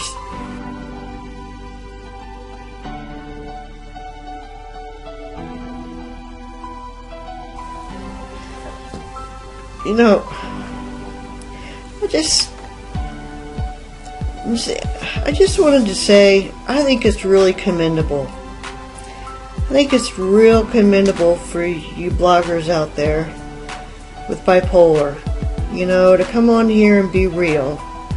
I know that the few videos I've done are a little bit on the light side and a little bit, little bit of a comical, but I know when you're depressed it's not really tasteful, but when you're maybe hypomanic it's tasteful, but when you're depressed it's not.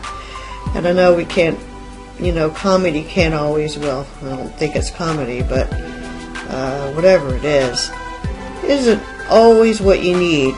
But I want you all just to know that if you got something you need to say, if you're feeling bad, you're feeling down, I want you to know that I'm just one of the people out here in the community that you can come to.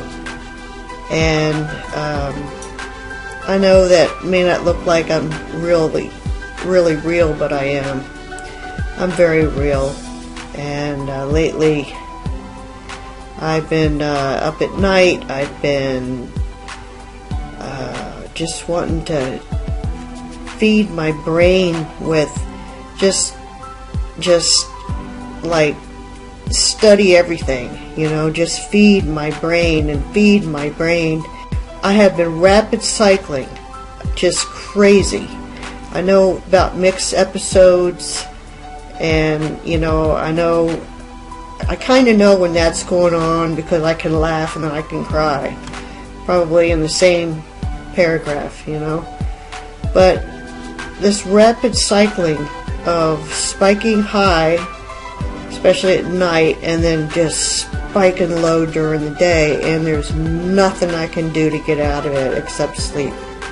Sleep is so screwed up right now that, and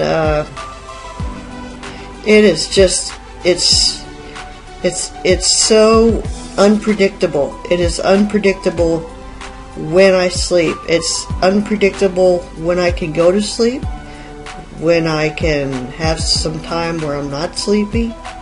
I don't know what to expect. I can't plan anything. I'm isolating a bit, like many of you. I'm just like you, and I just want you to know that. And I'm wanting to do a little bit more of serious kind of blogs, but I'm wanting to open up my blog, my channel. Subscribe if you wish. I want to be here for the community out there. There's a lot of you out there, and I hope maybe I can help you some, and I know that you've helped me already. I haven't been on very long, but I'll be glad to do what I can do, even if it's just listen. And I'd like to just thank all of you for being real, being yourself, being real, coming out and saying things that are difficult. Most people without bipolar don't understand that. Don't understand, just how much we struggle. Anyway, I just want to say, take care, everybody. I'm here, and don't forget, I think it's great that we can communicate with one another, because sometimes there isn't anybody else around. This is longer than I wanted, so anyway, take care, everybody.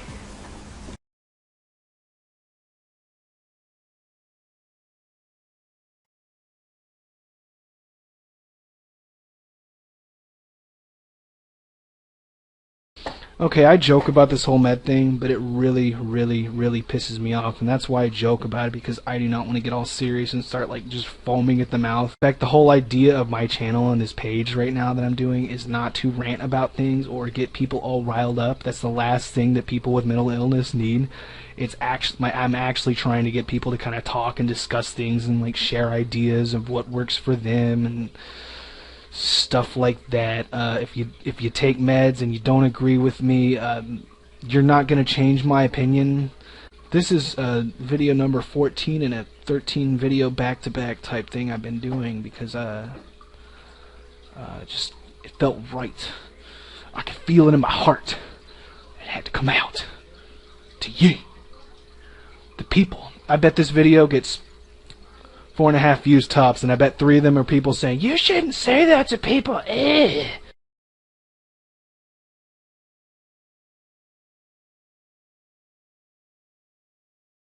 Oh, it's me again, Fabio Cortez, and today I'm going to be talking about how to deal with bipolar mania.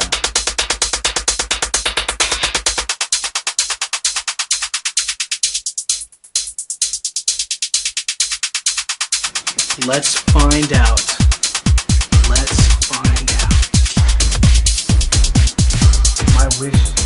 My wish has finally come true.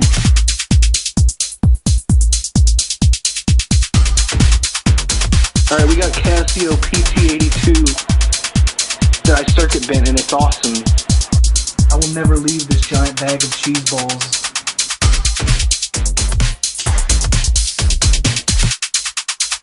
This device is amazing. It has powers beyond the human imagination of what it can comprehend. You think I'm crazy because I live in a giant bag of cheese balls? All I can tell you is that you're just jealous. You're a hater.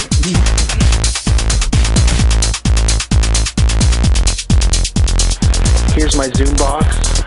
It's made for guitars, but I decided to hook my keyboard into it. You want my cheese ball house, but it's not going to happen.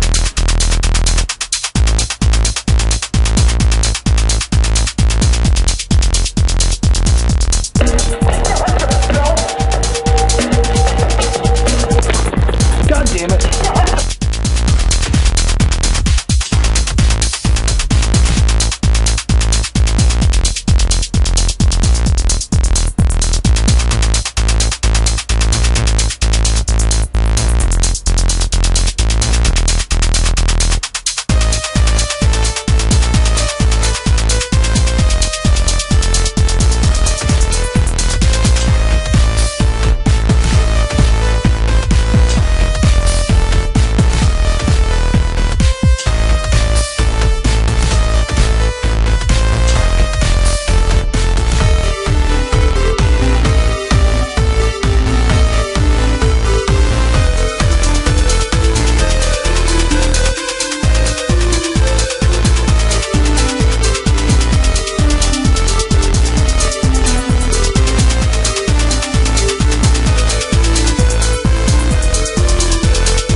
how to deal with mania. I'm going to say this is also going to be the do's and don'ts of mania. Actually, I'll make a do's and don'ts of mania next video. This is going to be how to cope with mania, stop it dead in its tracks. Anybody who watches my videos already knows what I'm going to say about this, and they probably aren't very fucking excited about it. If you are getting overly manic, calm yourself the fuck down before it gets out of hand. Use some fucking willpower. Ground yourself. Do something to chill you out. But don't just sit there and go, I'm getting all manic and I don't know what to do. Why? And don't sit there and be like, oh, I like being manic. Because it's fun as fuck to be manic. But no, you need to control yourself. Learn how to control your mood before you decide, oh, I want to be manic. Because I want to be manic can lead to, oh, I'm having fun, and oh, I'm partying, to, oh, I'm making a fucking asshole out of myself, and oh, I'm doing a bunch of reckless, stupid bullshit, to, oh, I'm not even going to say what I was thinking out loud. You can control your mania. If you feel it coming on, you can stop it. I used to self-medicate with pot for years, 3 years, and it worked. It worked amazing. But just like any other medication, it stopped working. Do I suggest self-medication? I have a respect for self-medication. I do. If done right. I don't think there's actually any right way to medicate at all for bipolar, be it, going to see a shrink or trying to do it yourself. I really don't. Yes, I have respect for bipolar people because we do a lot of stupid shit, but we do a lot of stupid shit because we're dealing with a very high level of emotions and shit. If you pretend to be like, basically when I get really manic, I actually will get kind of pissed off, because usually, like, it'll happen at night. I'll be like, man, I don't want to be all manic tonight because I'm going to stay up and I'm going to be all crazy, and then the next day I'm going to be like I'm all loopy because I stayed up all night. My mania used to be constant. My mania used to be, and don't say that you can't cope with mania without meds, because it's fucking stupid ass bullshit. My mania used to be ridiculous. There was a time where literally I could go to sleep for an hour, wake up completely refreshed and ready to go the next day. There was a time where I was so fucking manic to where I would actually sleep 15 to 30 minutes a night, get up, and then start doing shit. If you do cope with your mania with meds, awesome. If you cope with it without meds, awesome. And that's basically all I have to say about this. But you can chill it out. When you do start getting all manic, what you need to do is you need to stop yourself. Be like, oh, I'm getting manic. I'm starting to get all manic. I need to stop what I'm doing. Chill out. Here's some other things that help me stop my mania. Eating a shitload of food. Clearly, I am a tad bit overweight. You know why? Because when I was skinny, I was fucking crazy as balls. I'd rather be overweight than crazy any day of the week. I've noticed that there was actually one day I had $7 I had like $10 or $11. And I knew I was starting to fucking lose it. I was starting to get really, really manic and weird. I was starting to get the racing thoughts and the psychosis. I was even starting to get, which is like, I was like, oh fuck, because sometimes you can't stop it. You can stop it 90% of the time if you know what you're doing, but there's always that 0.1% where it's just gonna fuck with you. But on this day, it was like the morning, I woke up, it was like I slept like 3 hours, I got up, I was like, oh, I'm good to go, and then I was like, oh shit, I'm starting to get fucking crazy, because I know the onsets of it, I know the feelings, and I recognize it. And this is another thing that's really important. You people, you need to recognize your moods. You need to really pay attention to yourself and what's going on with you. But you don't need to obsess with what's going on with you. You just need to know what's going on, and that's it. Don't overanalyze it. Don't sit there and be like, am I breathing right? That's anxiety. That's a whole other thing. But on this day, it was like early in the morning. It was like 6 or 7. I was like, man, I was starting to get all crazy, and I was like, fuck it. I took like my last $10.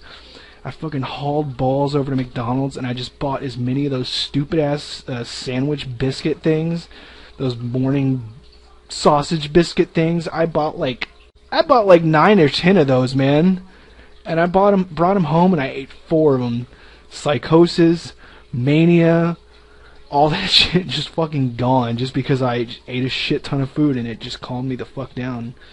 Another thing, when you start getting the flight of ideas, I've been getting the flight of ideas all day, but I could have let it really get to me and get all crazy, or I could just start doing stuff and it just kind of just ignore it.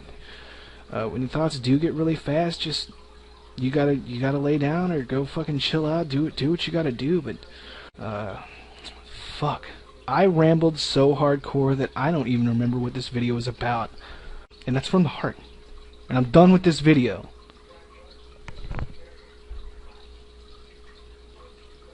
Also, any feedback, go for it.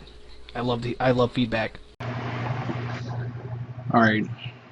Hi. I am Fabio Cortez. Welcome to my channel. You're probably thinking, who the fuck is this guy? What the fuck is he talking about? Well, that's a perfectly reasonable assumption to have.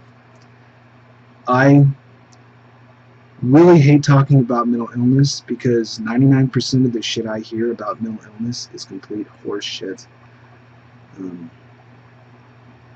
Anyways, someone yesterday, or yeah, I think it was yesterday, he said that I don't know what it's like to be mentally ill because my mental illness is not as severe as his. And to this is my response. I know exactly what it is fucking like. If anybody knows what the fuck mental illness is like, it's me. I've already been through all this shit. I'm 32 in this bitch. I've already been through the worst of it, all through my 20s. I had all these problems, anxiety, depression, psychosis, mania, and I still have the problems. I said in the video that I did not have the problems. But no, it's not as bad as it used to be. And I take what this guy says as a compliment. I've improved so much that my own peeps can't recognize me as one of them. I've changed that much.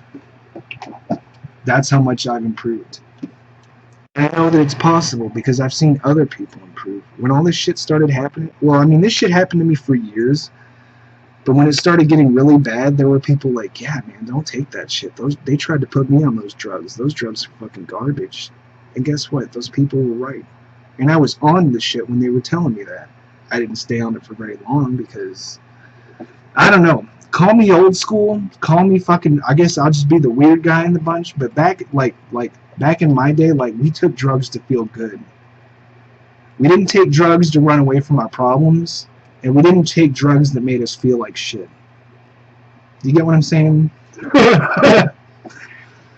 If they give you a drug and it makes you feel like shit, how the fuck is it going to do anything to help you at all? That's what people say. They say, oh, I take my Seroquel and I still hear voices on it and I still had the problems, but, you know, it's just not as bad on the Seroquel. It's like, well, why the fuck are you taking it? You're just prolonging your problems. You don't need drugs to heal from this. These drugs, by definition, can never heal you from this. The goal is to keep you on the drugs forever. So you keep seeing the doctor keeps getting, it's bullshit.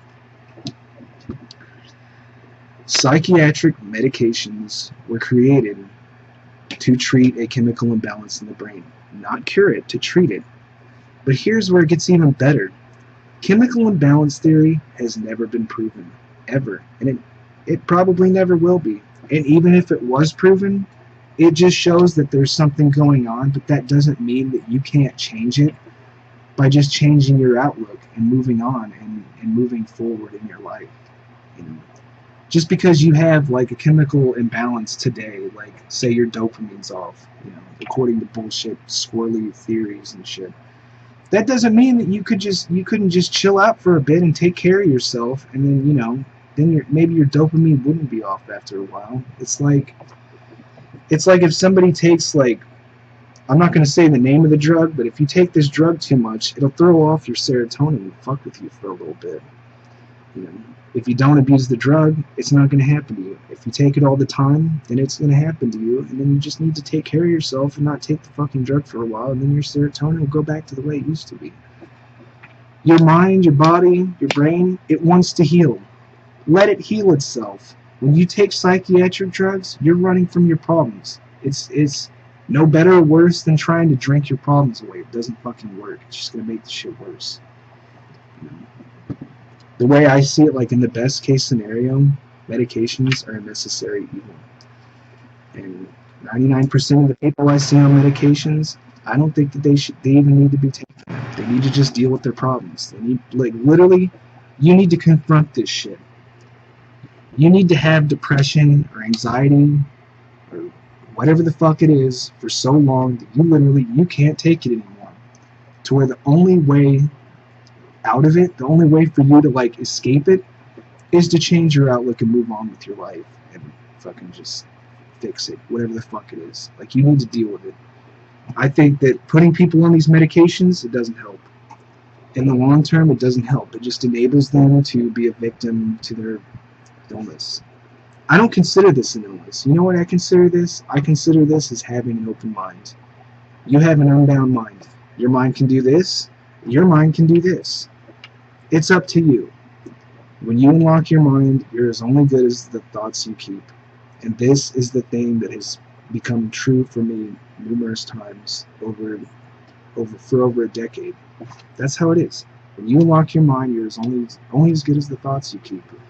So if you focus on a bunch of negative bullshit, that's going to become your life. If you do things to try to change, it may not work at first. You may have to, you may have to keep doing this shit over and over, but eventually, if you keep trying to put positive shit in your life, you're going to build a better future for yourself. Is it going to be easy? No, it's going to be really fucking hard. But it's better than just taking drugs. I'll put it this way. For whatever reason, you have been forced outside of the box, and you fucking hate it. You want to go back in the box. You want to be, I want to be like the other people. I want to go back to being like them and being normal. I want to go back to being in the box like everybody else. Well, guess what? The people in the box are fucking followers and tools, and you're destined for something greater than that. So instead of trying to run back to the box and take drugs and drug yourself into being something that you can never be, normal, why not just realize that being out of the box is fucking freedom? You have a free mind. Use it. You can see things in a way that other people could never see. It's an amazing thing. You become open to so many more things because you're not in the box. You're not in the fucking box. In fact, there never was a box. There was never a fucking box. And people who were in the box, they can never tell you that. In fact, what I think is weird is that our so-called experts on mental illness are people who have never experienced mental illness for a day in their life. They've never experienced it. How the fuck are they going to be able to give you any advice? They're fucking tools. They're order followers. Psychiatrists are shills for their fucking pharmaceutical companies, and so are most doctors. They're there to give you drugs and to keep you coming back. They want repeat customers. In fact, the pharmaceutical companies are owned by the banks. That's really all you need to know. So is the education system. Pretty much the banks own everything, including the government and the corporation. We're all the bank's bitch. You would know this if you read some shit. Go read a book. In fact, that's another thing I don't get. Most people, they just want to watch TV and, not do anything, and then they want to wonder why, they're getting taken advantage of by people who are smarter than they are. Well, because you don't fucking do anything to improve yourself or your situation. Read a book. Go learn some things. Ignorance is a fucking choice. Especially now. This is the information age. This is not the ignorance age. Yet we still have a shit ton of ignorant fucking people. But you can go learn things yourself. This is how I see it. Learn and execute. Learn and execute. Make mistakes. Learn from your mistakes. Get back up. Keep doing it. Keep fucking doing it. When they tried to put me on the drugs, I couldn't take them. And after that, what happened was I had a manic breakdown. My anxiety got so bad and everything, it just bottled up so bad that, boom, right out of ego. I became delusional, manic, all that stuff. And I learned a lot of things, a lot of spiritual things that I will not share with anyone. But I'm going to say it like this. After that experience, the cat was out of the bag. I already knew. I knew that the psychiatrists weren't going to be able to help me. I knew their drugs were just going to try to... I knew they were just going to try to give me drugs to basically dumb me down into being like everybody else. And I tried the drugs. And the drugs sucked. The drugs fucking sucked. They all sucked. I've tried 11 psychiatric medications, including mood stabilizers, atypical antipsychotics, regular antipsychotics, SSRIs, and I won't take them. They're all garbage. You don't need them. You need to face this. You need to stop taking the drugs and face it. And eventually, it's going to get so bad that the only thing for you to do is to either kill yourself or move forward. The choice is yours. Is everybody going to be able to figure it out? No. No, they're not. Are people who's seeing this, are they going to know what the fuck I'm talking about? No, because most people aren't there yet. Most people aren't ready to hear what I have to say. And this is why I pretty much stay silent on the topic. But eventually, I don't care what you have. I don't care if you have psychosis, mania, depression, anxiety, racing thoughts, intrusive thoughts, pimps, hoes, hustler. I don't care. You know, I'll put psychosis in a different area. But I'll say mania, depression, anxiety, it's up to you how you deal with it. Mania is not a bad thing.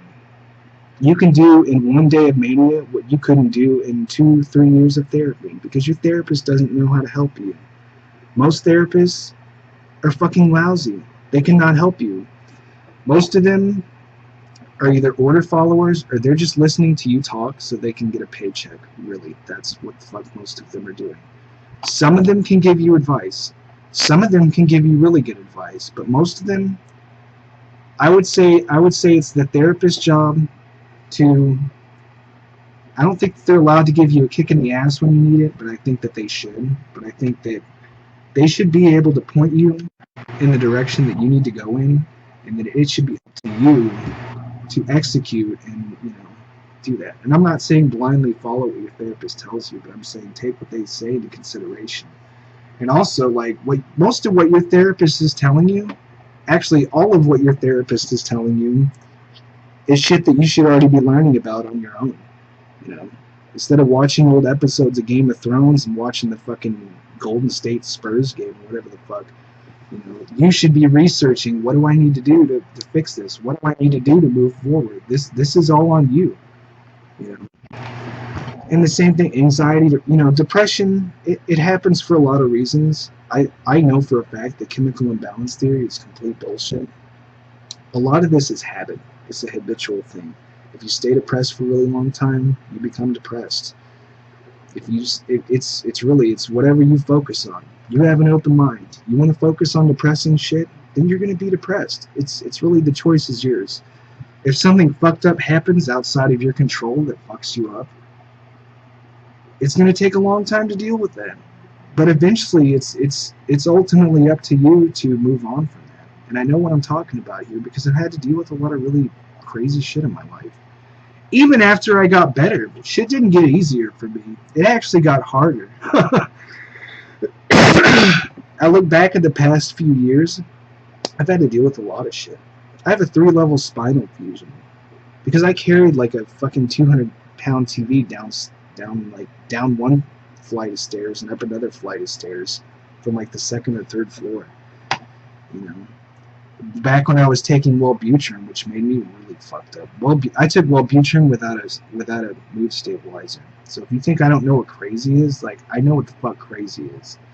I've seen people turn into skeletons in front of me, you know.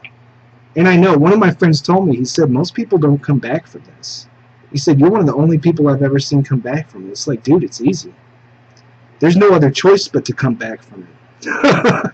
It's like you're climbing your way out of hell, you know. I know, because I've done it. You know, and for all I know, like, really, I don't know what tomorrow holds. I could get hit by a fucking bus tomorrow. Really. Tomorrow's not guaranteed. I can make $3,000 tomorrow. I could make $3,000 in 5 minutes. I don't know. It could happen. I could get hit by a bus tomorrow. Something could happen that makes me permanently schizophrenic for the next 3 months. I don't know. It could happen. But I'm not worried about it. Whatever happens, happens. I'm here.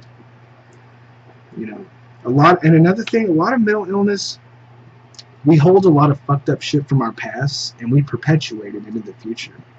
Like a lot of people I know with PTSD, for, you know, I'm not just talking about military here, but in fact, I'm pretty much not talking about them at all, but I would say, you know, I know a lot of people with post-traumatic stress that they subconsciously recreate bad situations in their lives, bad things that have happened to them. They subconsciously keep recreating it so they can, like, process it. It's really fucked up. You know, and I was one of those people too. You know, and eventually you realize what you're doing, and then you really have to let go. It's like you have to let go of your past. You have to let go of all of the fucked up things in your past. You know, that's the only way you're going to be able to move forward. You have to let it all go. You can't take it with you. You have to let go. There's no choice. And you can't take drugs. You know, you're not drugs aren't going to help you.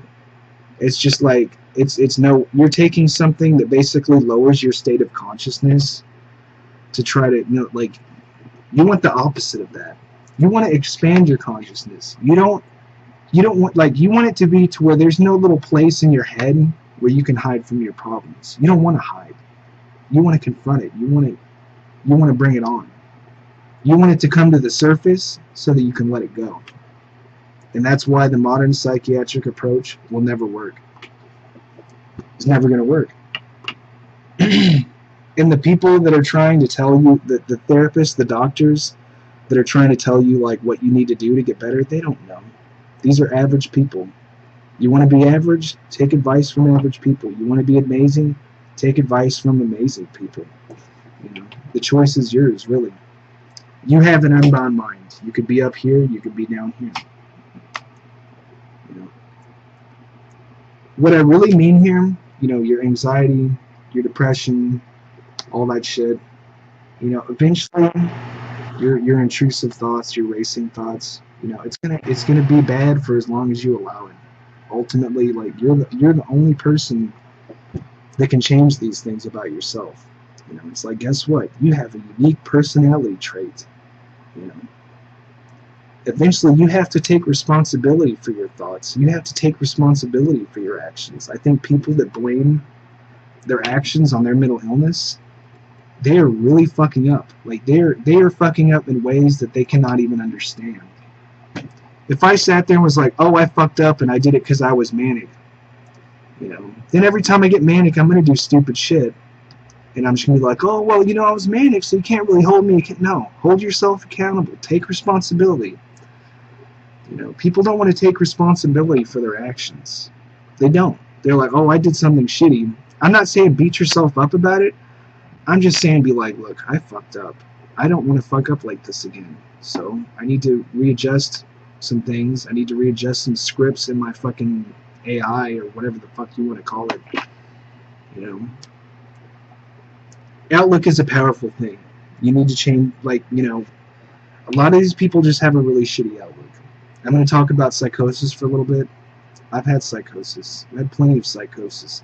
In fact, out of everything I struggle with the most now, it's mostly mania and psychosis.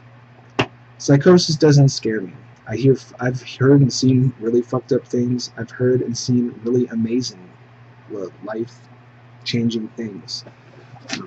I don't see it as a bad thing. It's just something that happens. I was really stressed out, and I can tell you that stress brings it out every time, and definitely bad diet and too much caffeine. And a lot of schizophrenic people will tell you that when they drink caffeine, like, they tend to get worse. You know? Caffeine's really bad because it's a diuretic. It makes you all energetic. It's going to fuck up your sleep patterns. It's going to make your stress worse. It might help you deal with a bunch of shit really fast, like if you have to do a bunch of shit that day. But at the same time, it's a diuretic. You're gonna pee out all the water you've been drinking. You're gonna get dehydrated, and you're also gonna pee out nutrients from all the food you ate. If you know anything about American food, you know that most of our food really has jack shit for nutrients. Our carb sources are pretty much stripped of any kind of micronutrients that are in them. You know, I mean, I could go on about this shit all day. Psychiatry's bullshit. Medications are bullshit. Most of the mentally ill people here on YouTube have no idea what they're talking about. The status quo on mental illness is go take your drugs, go get your chemical lobotomy, and, you know, be safe like everybody else. Fuck that. Deal with it. Become amazing. Don't fucking listen to these average motherfuckers. Like, you know what they say? They say smart motherfuckers sound like crazy motherfuckers to stupid motherfuckers. Like, that's really true. You want to be average? Go follow the status quo. But don't expect to ever be happy being average, because you won't. Well, you might, but why be average when you could be amazing? Why not? Anyways, this was a really fucking hard video to make. I'm gonna go, and a friend actually put me up to this, so I hope this satisfies. I guess I'll start making more videos like this. Anyways, I'm gonna go.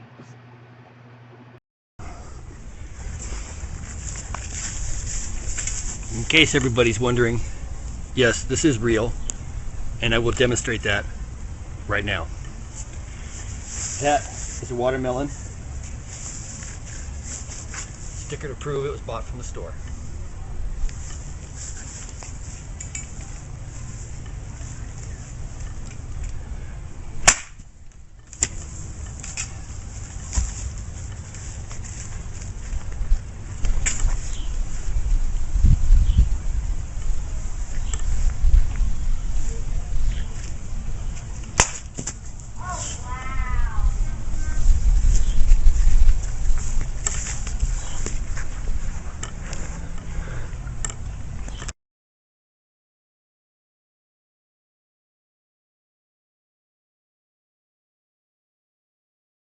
This is Waring, and some of you know me. That's great.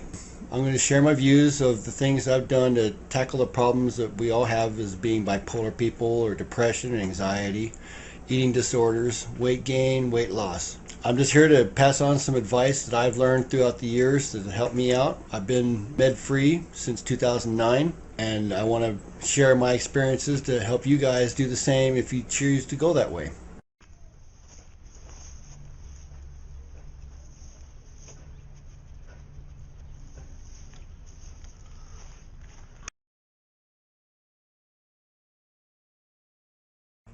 I'll go see the doctor when I want to. I don't need to see a doctor. Sleep is just overrated. It robs everybody of their time. The doctor said if I take lithium, Seroquel, Risperdal, Paxil, Zoloft, then I'll be normal. I'll be like everybody else. Hello? Nobody's listening to me. I'm normal. It's everybody else. Of course I took my medication today. I've got everything under control. With the new prescription the doctor gave me, I can function like everybody else. I've been up for 36 hours, and I feel so alive. I can't help it. I'm bipolar.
Changing our society. You know, you guys, if you really don't like what you gotta do, you gotta make a change. You gotta change how you perceive life and what you think life is. But it's a gift. It can be misused.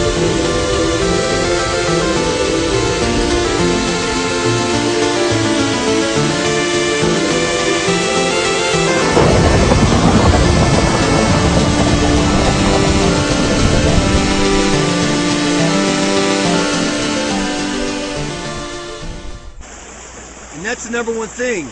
You have to feel good about yourself inside. You have to. Once you figure that out, you'll be all right. Okay, guys? Till next time, remember, it's too strong to fight alone.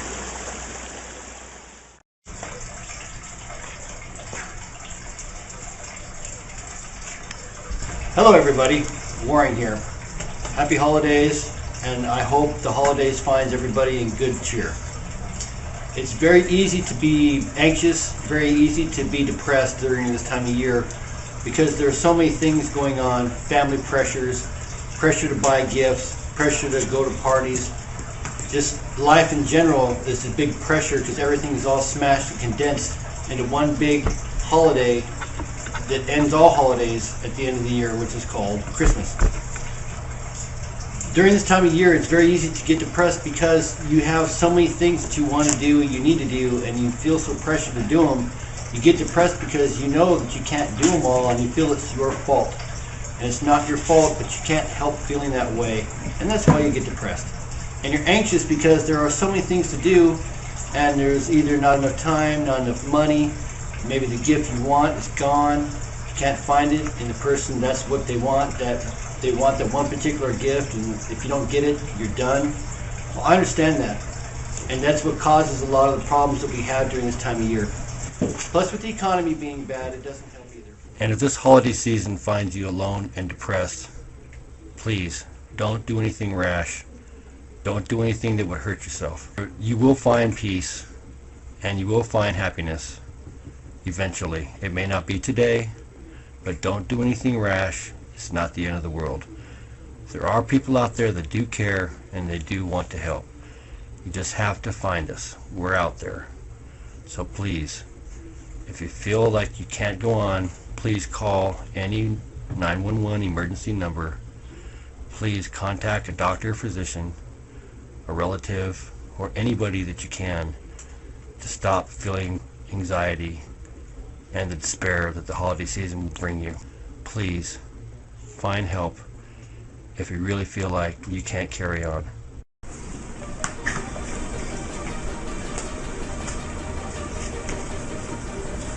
Hello everybody.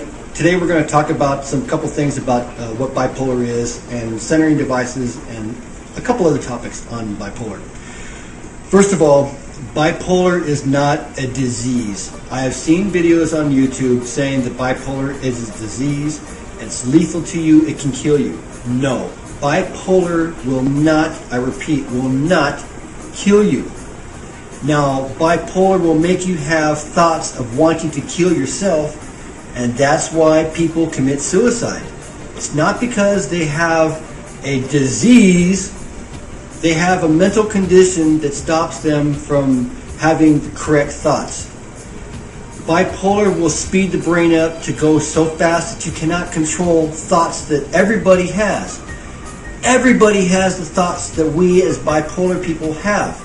The difference is their brains have the function of allowing them not to act on those thoughts.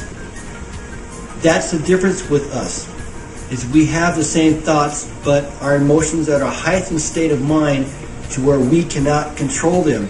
So we have the heightened feeling of despair because something didn't go right. We have the heightened feeling of fear because we don't want to be around people. We have the heightened feeling of people talking about us because we have our self-doubts, which are also enlightened to a fact that we cannot control them. Which gets me to my second point. When you're bipolar and you feel those thoughts coming on, you have to recognize those thoughts and stop from having the harmful thoughts. The mania that makes you want to go out there and do things you shouldn't be doing, all the risky behavior, spending money, gambling, having sex with anybody that you can find. It doesn't matter what it is. If it's harmful for you, you have those thoughts. If you can't control them, that's bipolar. Okay? And another thing too, for all you family members out there that are living with someone that's bipolar, or have a mate or a boyfriend or girlfriend that's bipolar, we need moral support. I repeat, we need moral support. If we don't get moral support, that just brings back the heightened feelings of being unstable. They don't like me. Why do they hate me? I'm so angry about that. Those are thoughts that we have, and because we're at an emotional state of a heightened enlightenment, it eats us up inside because the people around us don't understand. So those of you who are watching and trying to figure out how to deal with a person you know, just tell them every day that you understand what they're going through. And also let them know if you recognize them getting angry for no reason or whatever. Don't go and say, hey, are you crazy? Because that's just going to piss me off and get us to another state of mind which will stop us from being healthy. Which brings on my thing about a centering tool. Behind me is my centering tool. I've been going to Disneyland because I live in Southern California since I was about 4 or 5 years old. So whenever I feel myself going out of control to where I can't bring myself back to a reality, I have annual passes to this place, so I take a member of my family and myself, and we go spend the day there. That way I can reboot my brain into thinking normal again, because I'm at a place where my mind can recenter itself at zero. You guys can do the same thing. It doesn't have to be here. It could be anywhere. It could be the school you went to, maybe a relative's house, like grandmother or grandfather that you've been going to since you were younger. Any place where you had fun experiences that you can go back and reset everything. That's why I call it a centering tool. Now, about drugs, medication. A lot of us out there that have just discovered why we get so angry about stuff, and we found out that we've been diagnosed with whatever it is, bipolar mania, whatever you want to call it. You need to have the drugs to calm you down. I'm not saying no drugs. I'm not saying don't take medication. I was on medication. I need to be on medication. If I wasn't on the medication, I wouldn't have hurt myself, but I would have hurt physically other people. So that's why I went in to find out why I was so angry all the time. The meds helped me. They helped me get to a state where I was able to function in society again. But the problem is that our brains, our body, they adapt. Everything adapts. They get used to your medication, they don't work anymore. So you start taking 2 or 3 different medications. After a while, you start taking what they call a drug cocktail. Well, if you have insurance, that's fine, because you're not paying that much. If you don't have to work, then that's fine. You don't have to worry about being drugged out all the time.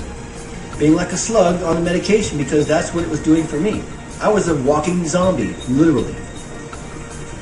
I had to get off the meds because it was affecting my job. I was lucky enough to have a job to where I was able to take 6-month medical leave and be paid for it. So that's how I was on my journey of discovery of how to fix myself to where I'm not on those meds anymore. And I made that discovery in 2009, and I've been there ever since. And there's a few things that I've discovered on that journey that I want to share with you guys. Number 1, if you have a doctor or a caregiver that is not telling you to eat proper foods, drink plenty of fluids, fruit juices, water, lemonade, and telling you don't stop drinking coffee, don't stop drinking this stuff right here, any kind of energy drink. We do not need this in our brains. This is an accelerant. Our brains are going fast enough as it is already, and then you want to add Red Bull to it, or Rockstar, or 15 cups of coffee a day? That's just helping the brain get out of control. You have to understand that. Yes, coffee is a part of our society. It has been for many decades. You don't need the coffee. I'm telling you right now, you don't need the coffee. Don't. Any kind of drugs that are out there that are not prescribed drugs, marijuana, cocaine, crystal meth, all that stuff is bad for us. It is bad for us. Self-medication is the worst thing you can do. The worst thing you can do. If you're taking meds out there and then you're taking all the street drugs, all you're doing is causing a big street fight inside your brain between those meds and the drugs. And it's coming out in the way we act, which makes us look even crazier. And I was tired of looking crazy, so that's why I went drug-free. I have a healthy diet. I don't drink caffeine anymore. If I do have caffeine, it's very rare, and it's in the form of maybe a soda like a Diet Coke or something like that. And I try to make it caffeine-free because of the state of mind it puts me in. So I know I'm rambling, but I felt that this needed to be said. So until next time, you guys, find yourself a centering tool. Exercise, exercise, exercise. And remember, stop drinking this stuff right here. It's not good for you. All right? Till next time, remember, it's too strong to fight alone. Bye.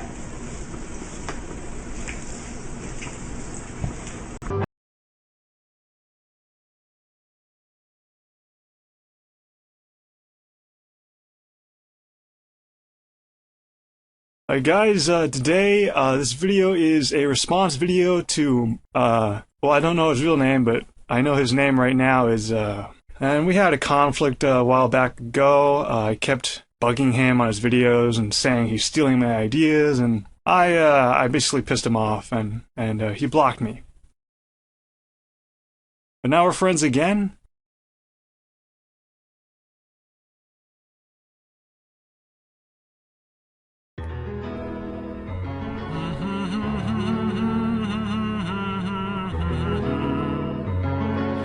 Okay guys, this is a casual guy here. Casual guy, casual talk.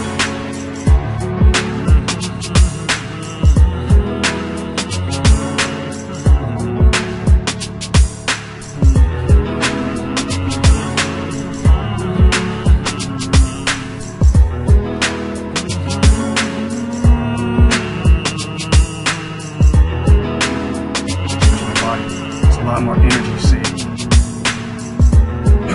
And the reason why I'm doing a twisting.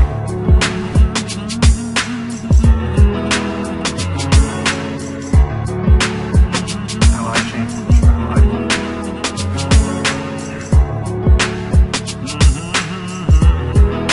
That's the first one, right? That way. Definitely not. You do not. Wake up, my child. This is not a spiritual video by any chance, even though you may think that it is. This is a dream, and I'm not sure when we'll all wake up, probably at different times, or maybe all together. I'm on a lot of meds here. I'm on Depakote, lithium, Abilify, some thyroid supplement, Cogentin, also known as benzotropine mesylate. But life goes on. This is not about right or wrong, or good and evil. It's about, and always has been about, you. Yeah, so I've been on these meds for 7 years. Some of them worked, some of them didn't. Some of them actually made me crazier than I actually was. Would you rather live one day as yourself, your true self, or would you rather live a lie for the rest of your life? I know there appear to be obstacles in your way, but they are all self-imposed. As the song implies, we are all under pressure. And that is the time when we really start to shine. But now, I'm pretty much normal. My hands are shaky because of the medication. They kind of lowered my dopamine, so I never get high dopamine spikes. I just have no rhythm anymore. I have no movement abilities because my dopamine is always shot dry. Some people see that as a normal thing, but for me, I feel like I lost something. So yeah, I am a 7-year druggie of these big pharma medications, and I do feel like a zombie. I don't remember what it was like to be happy. Like a caterpillar, you will transform into a butterfly. Like a flower, you will bloom. One day, and you will say to yourself, it was all worth it. You'll break the chains of your own self-induced enslavement and realize who you are. Something that could not be described, because that's what you are. Indescribable. I don't really want to talk about suicide, because I think about it every day. Not really seriously, but I get depressed every day. The medications that they promise you, they don't make you feel happy. And for me, I haven't been truly happy or truly manic for 7 years. I'm on all these medications. Everything about me is slowed down. I can't think as fast as my other classmates or anything. Because everybody is faster than you already, and the bipolar medications slow you down. And it sucks, the pills taste bad. I know the whole goddamn story. You know, this life is not about anybody else but you. And you don't have to let an illness stop that. It's my belief, personally my belief. I don't like to sound cliche here, but everything does happen for a reason. Given this illness, this is what a psychic told me. They told me that illness was meant to be. If you're bipolar, you're thinking it just sucks and life just sucks. Everything fucking sucks. I agree. Everything does suck. You're granted one life right now, and you gotta do something with it. Life has been and always has been about you, and you know how to make yourself happy. Just forget all the deadlines, forget about time itself. Right now, this is all that matters. Thanks, guys. Dude, shut the hell up.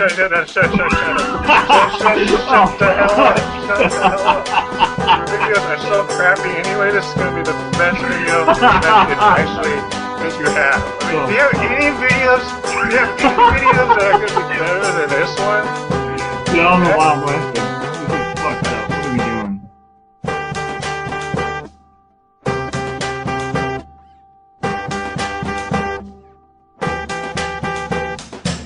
Alright, sing it again. There's so many different, there's so many syllables. Kenny and Josh. Kenny and Josh show. Kenny and Josh show. Kenny and Josh show. Kenny and Josh show. Hey, wait, stop. This is live. Blank page consciousness. I'm not like Spock anymore. He's not like Spock anymore, gentlemen. Folks, ladies and gentlemen, he's not like Spock anymore. What? You raise me young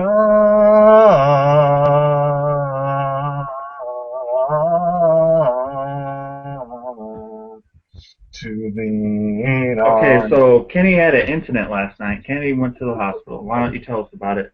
Kenny, what happened? What happened, dude? Couldn't sleep. You know, every time you go to bed,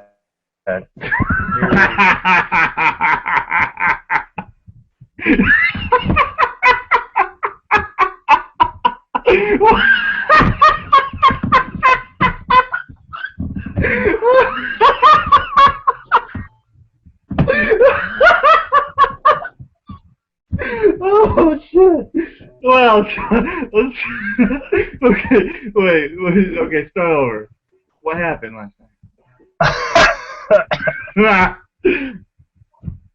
Every time he says to me, if you want to get a girlfriend, you gotta stop playing DL2, and you gotta stop. Well, there's a lot of girls in school I like, you know. Just one. And I'm thinking.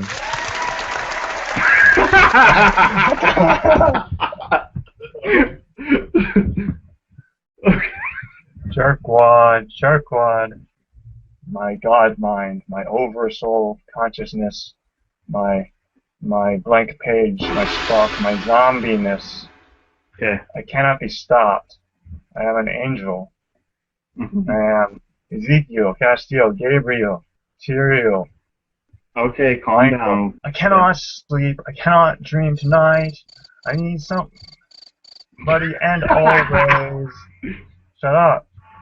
The six strings darkness comes creeping on, so haunting every night.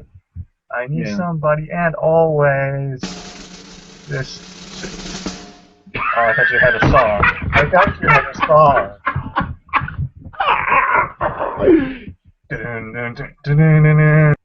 Okay. That song embodies me because, you know, I like a girl. And, alright.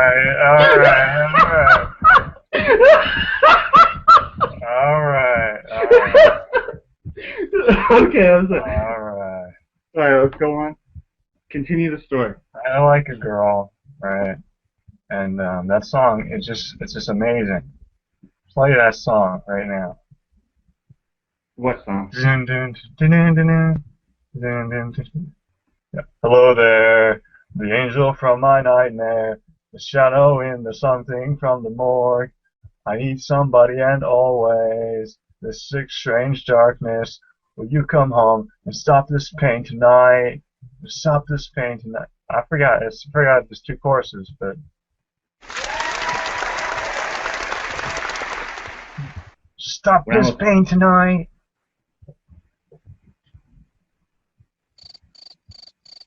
How are you doing all these, man? This is the dumbest podcast show ever. So, okay, so why weren't you admitted? What actually happened to lead to the murder? Did you start like yelling or freaking out or what happened? Nope. I told you, I am an angel. Yeah, I know, but what actually happened to say, okay, I need to go to the emergency room?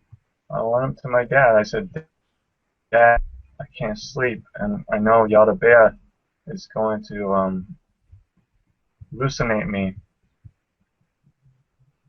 and violate my free will.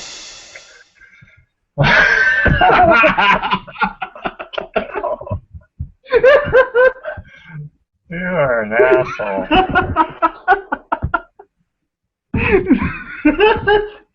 Seriously, for real, man. Let's go. Well, it's good to laugh, right? It's good to see you're smiling. Laughter is the best medicine for medicine or something. Laughter is the best medicine.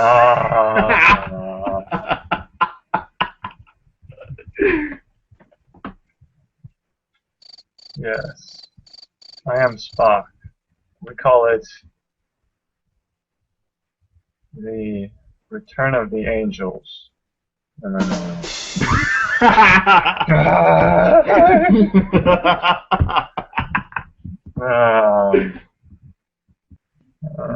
Hey, let me test my mic. Okay. Alright. Who is Satan? Satan, I told you, he's the chief archon, Samael. What the hell? Alright, let's get it together, man. Get what together? This whole podcast has been a gobbledygook of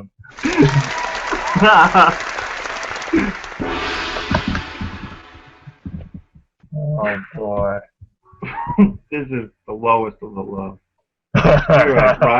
We are at rock bottom.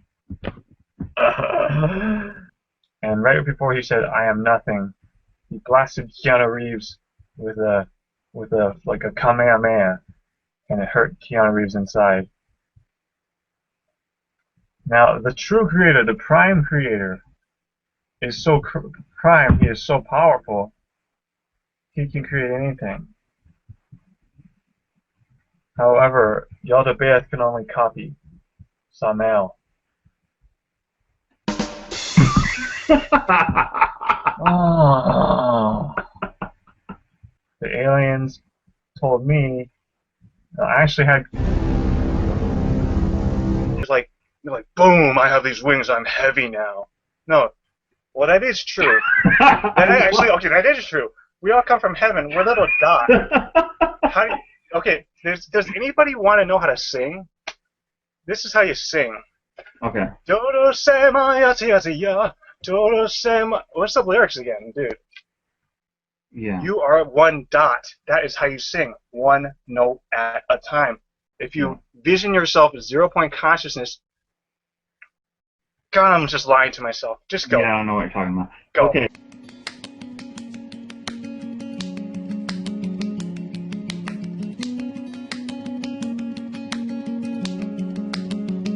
I don't know. I never thought I was an angel, but I did think I was a prophet once, and I believed this volcano was going to I was erupt on a thinking certain about day. that right today.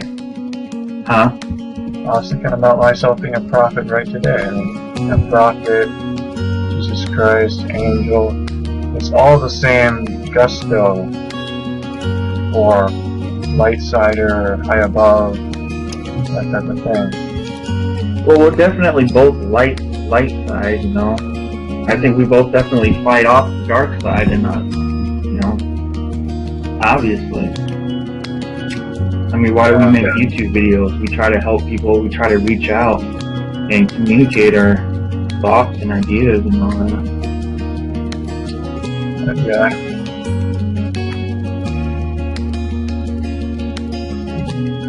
Anything else to say?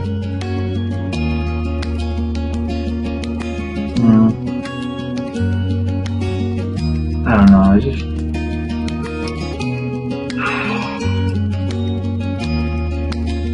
gotta keep fighting, I guess. It's a struggle. Like, what's going on inside your mind right now? Is it like a bunch of thoughts? Because I could eliminate it down to one thought. I bet that one dot, that one point, that 0-point consciousness is better than whatever you have. It very well could be, man. I don't know. Or you could just blank your entire mind, and that would be better than anything also. Because you think in this world, Satan's thoughts. Because Satan rules the world, and we're always thinking this, thinking that. When in reality, we shouldn't be thinking at all. We should be 0-point consciousness, being the divinity that we are, the high heavens, the angels that we are. But you have to become crazy you have to become crazier. I don't know how to say it. Can you help me out here, Josh? You have to be a little bit crazier to survive in a crazy world or something. Get my gist. Well, yeah, to survive in this world, you gotta be crazy. It's a fucked up world. You know? It is a fucked up world. Especially if you're mentally ill. Mentally ill. See, a lot of people are giving me flack about, well, like you, about just because I think I'm an angel. Well, that's because that's crazy talk, man. And that's why I'm only talking to you about it. But, well, that's because we're friends. You know I'm not gonna really call you crazy. I'm allowed to say that, you know, that is kind of out there, but you know I'm not, like, bringing you down or nothing. Yeah. I'm just saying, part of speech. But, gotta go. Alright, dude. Take care. Bye.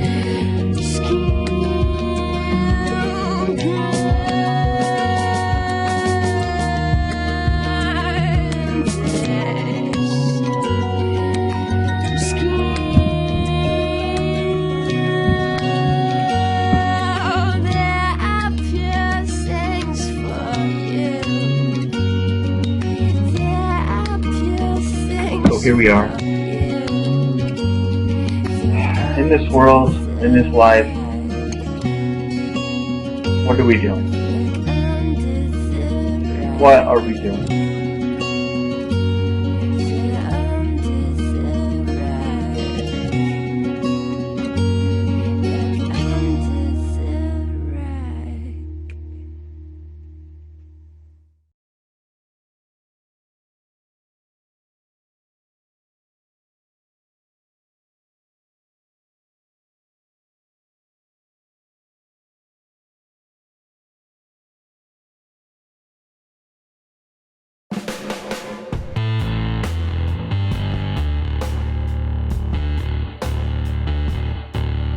when you're feeling some kind of awful fright in the night, it's time to reevaluate your moors and find a higher ground up there in the bare plains till you hit the crazies and turn left at the tracks. Never looking back, because you know he's out there on the attack. Just prowling like an evil villain, pretending to be your friend, but he's really just a fiend in these dark times.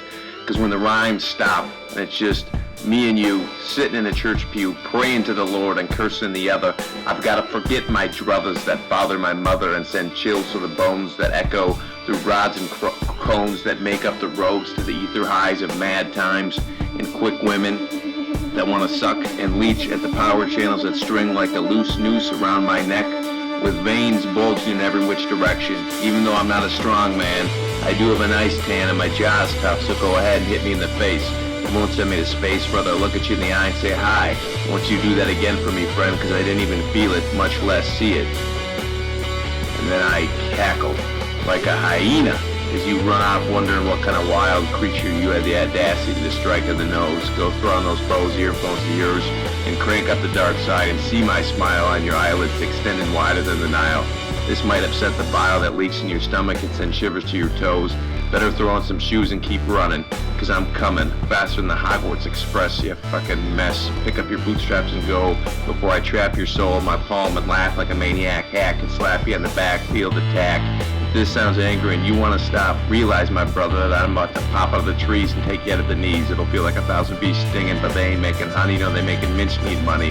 And I'll eat it as I write my next beat and stick a cleat into the fever of life, because when you're battling the strife, it's you or me. And listen, brother, I ain't going down easy. This is the beginning. This is the end. I surrender. I feel out of place, out of sorts, looking for change. I must prepare. Appearances are being kept up, but there's something brimming, bubbling in my subconscious. Devices, technology, crippling and empowering. Maybe I should just go to the lake, like Walt. I like it. I love it. Going to the extreme. Like the Apostle Paul.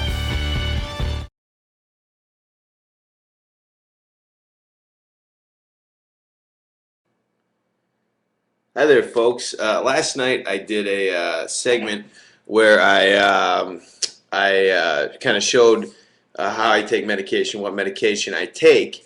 But there was a buddy here, and he was doing some stuff which I found quite entertaining, but I wasn't able to focus on the medication. And I take lithium carbonate, 1,200 milligrams, Lexapro, 10 milligrams, Abilify, 5 milligrams, 300 milligrams 3 times a day, gabapentin as needed for anxiety, and trazodone, 50 milligrams if I need it for sleep. Can take up to 100 milligrams. Haven't been taking it because I've been able to relax in my time on the block more than usual, and I've been sleeping a lot better than I typically do.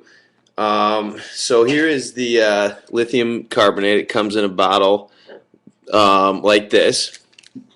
And I take 4 300 milligram tablets, and this is nice for me to document taking this, just because as a person with mental illness, you have a lot of irrational fears and paranoias, and a lot of times I take my medication, then I'm like, did I take it, or did I not take it, or did I take too many, did I take too few, did I overdose, or I just get all these irrational fears. But as you see there is four lithium carbonates there, 300 milligrams a piece, 1,200 milligrams total.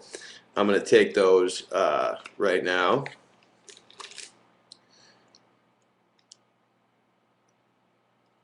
There's one down. There's 2 down.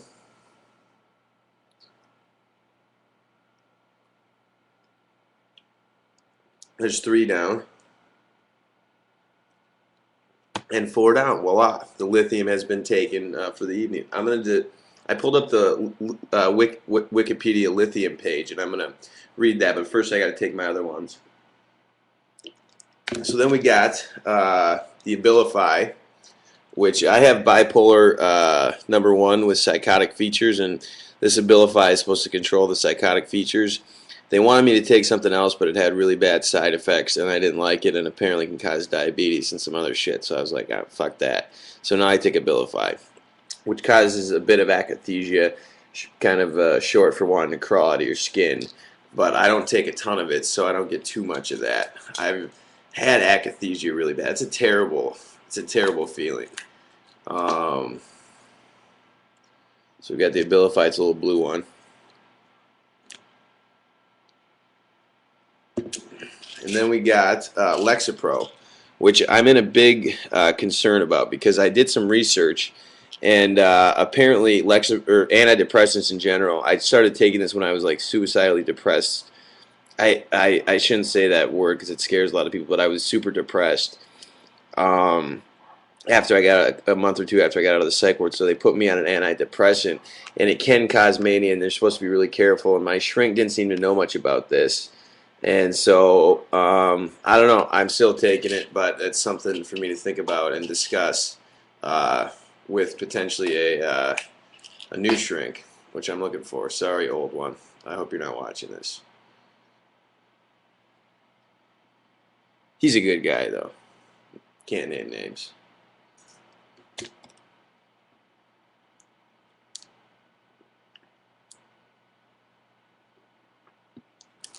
So, I don't have to take the gabapentin. That's only if I'm anxious, and same with the trazodone. So those are kind of the staples: the lithium, the Abilify, and the Lexapro. I'm just going to read about lithium right now. Lithium pharmacology refers to the use of lithium ion as a drug. A number of chemical salts of lithium are used medically as a mood-stabilizing drug, primarily in the treatment of bipolar disorder, where they have a role in the treatment of depression, and particularly of mania, both acutely and in the long term. As a mood stabilizer, lithium is probably more effective in preventing mania than depression and may reduce the risk of suicide in certain bipolar patients. In depression alone, unipolar disorder, lithium can be used to augment other antidepressants. Lithium carbonate, sold under several trade names, is the most commonly prescribed, while the citrate salt, lithium citrate, is also used in conventional pharmacological treatments. Yada yada yada, yada yada yada. Upon ingestion, lithium becomes widely distributed in the central nervous system and interacts with a number of neurotransmitters and receptors, decreasing norepinephrine release and increasing serotonin synthesis. So I'm just going to give the cliff notes here. Lithium treatment is used to treat mania and bipolar disorder. Initially, lithium is often used in conjunction with antipsychotic drugs, as it can take up to a month for lithium to have an effect. I was first put on lithium when I was hospitalized last July. Lithium is also used as prophylaxis. A lot of these words are tough.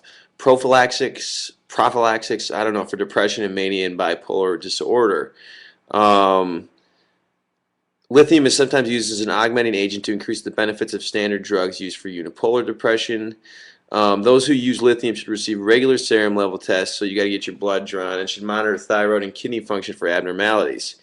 As it interferes with the regulation of sodium and water levels in the body, lithium can cause dehydration. So that's why I don't drink anymore of that, and I, usually can't control myself when I do. Side effects. The average developmental score for the lithium-exposed group of yada yada. Lithium is known to be responsible for significant amounts of weight gain. I haven't had that problem. I'm trying to put on weight. I think it's because I smoke so many damn cigarettes. It increases the appetite and thirst. May cause more depression than before with suicidal thoughts and actions, and reduces the activity of thyroid hormone. Lithium is well-known cause of downbeat nystagmus. I didn't know, but what is that? The nystagmus may be permanent and require several months of abstinence for improvement. So they don't really explain that. I don't know what the hell that is, but that just kind of scared me.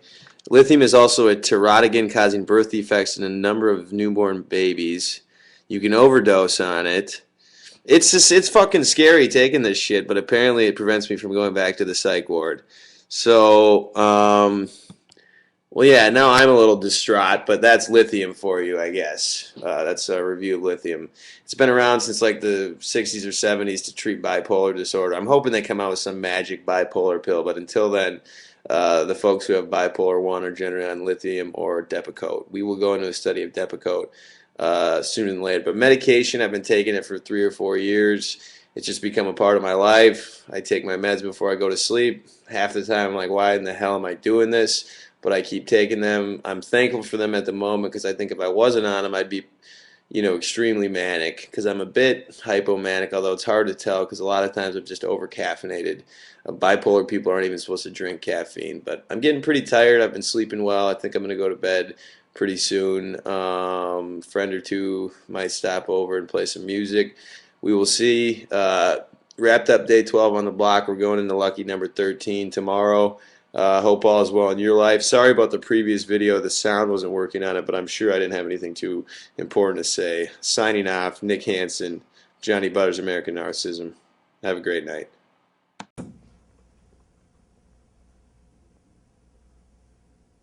Excuse me, I was just picturing Matt Cece in his underwear.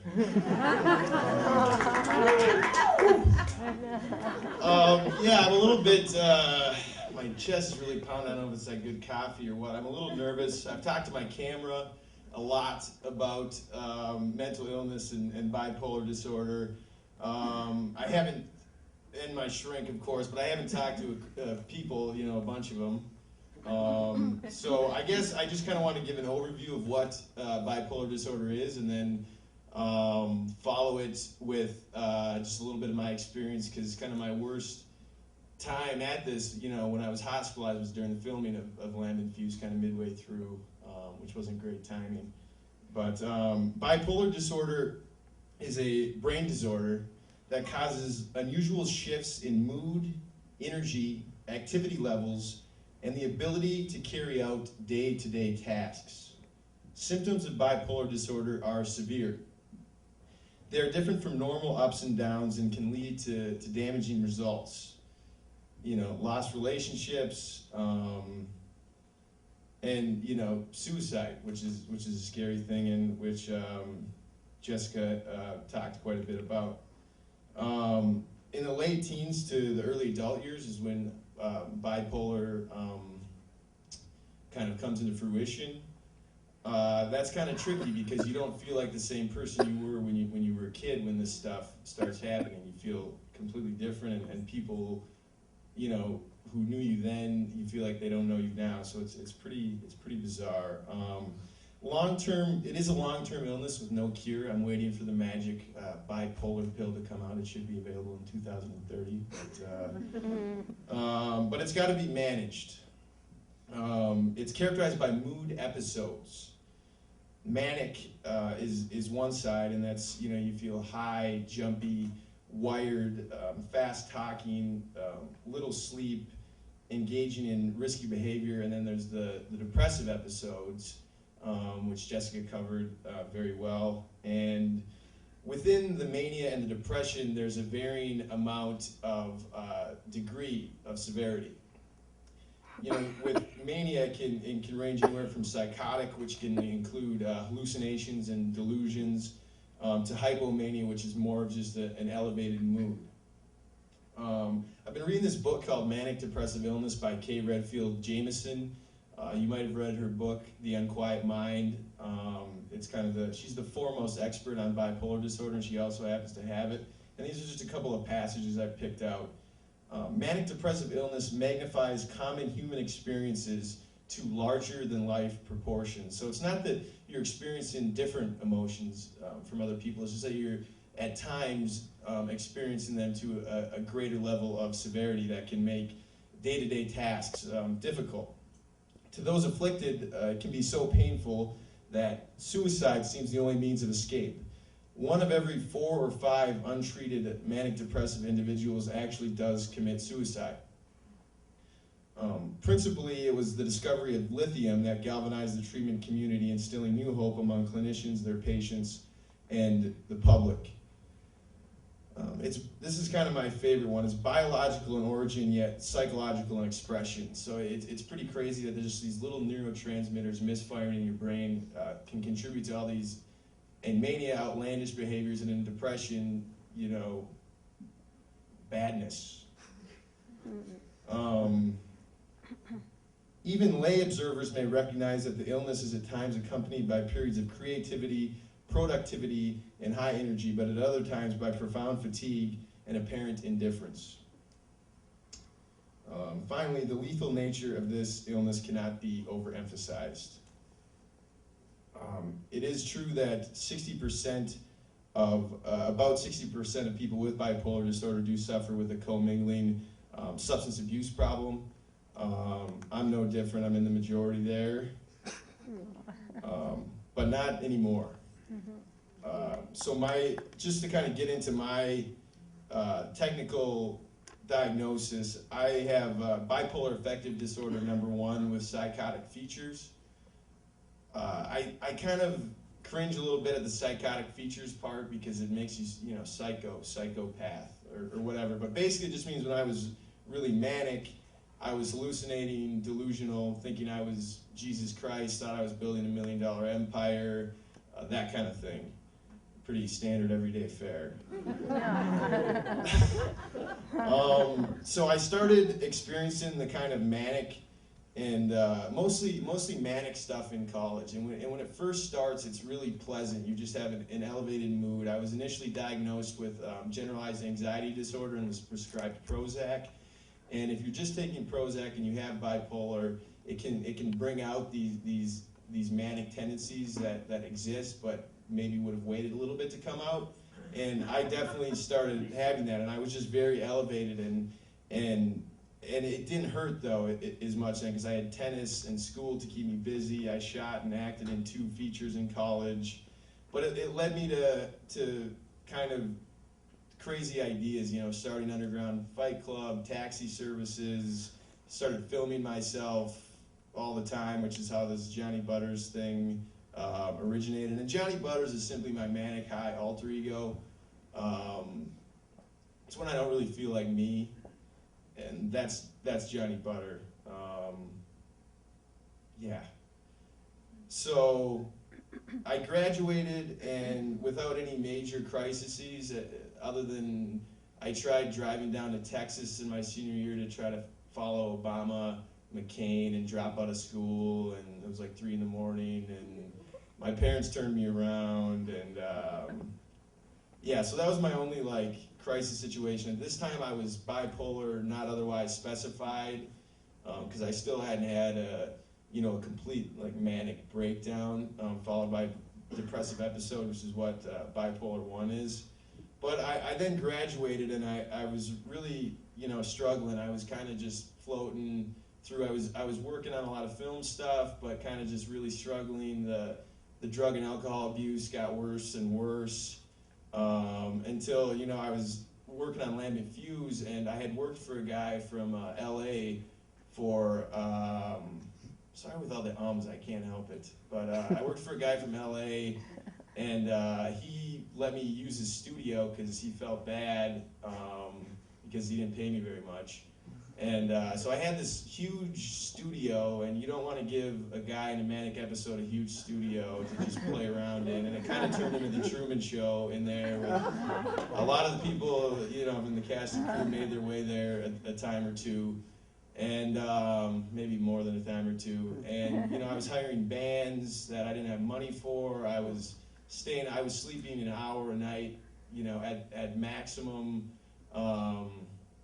And I really thought I was building like $1 million empire. I truly believed that. And one morning I, woke up and I just started thinking, and I started writing and writing and writing. And first I thought I was supposed to play Jesus Christ in the story of the Bible, and then I thought I was Jesus Christ, and that lasted for quite a while. And then, my parents showed up out of nowhere, and because they got some calls from some friends that I greatly appreciate for calling them, and said Nick's kind of going a little off, and they said you're going to the hospital, and I ran up the street, started making calls to get out of the country, and Eventually, you know, with a couple of people who are in this room right now, and I'd like to say their names, but you know who you are, and I don't want to embarrass you or call you out, but Evan, Bjorn, et cetera, just guys who, guardian angels, you know, who are all over during this whole thing, and Matt, I can't ever thank him enough, because I ended up in the hospital after I had 4 scenes, and I don't know, it was about halfway through shooting, and he easily could have found another actor, but not only did he keep me, he visited me in the hospital.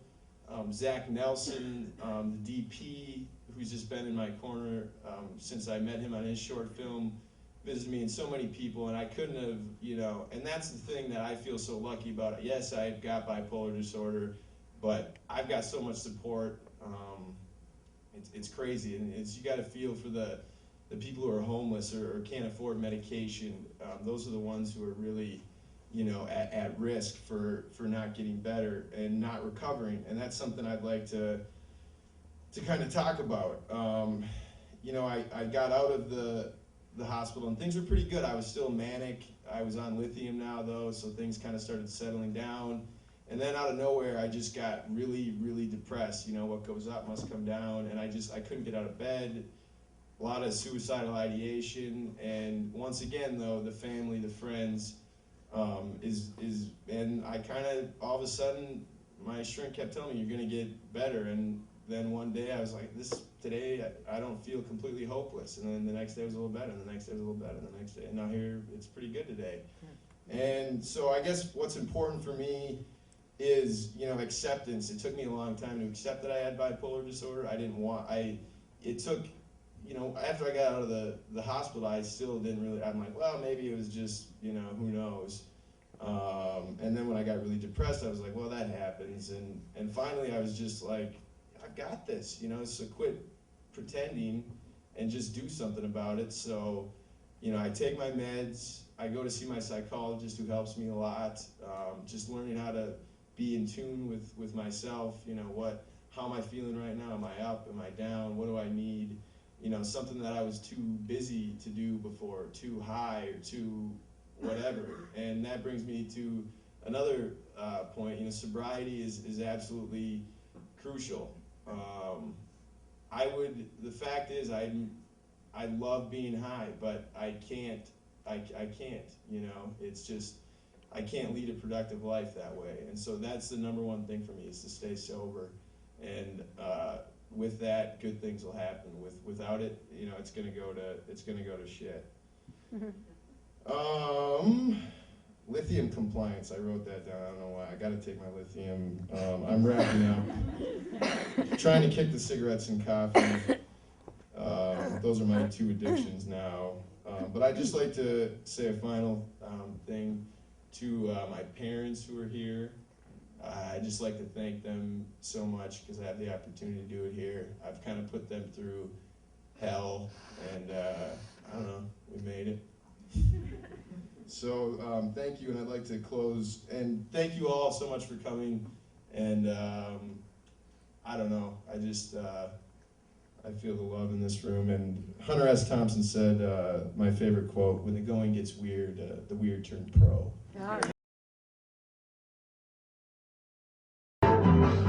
Land of all Victoria, land of all Victoria, land of all Victoria, land of all Victoria, Victoria, Victoria.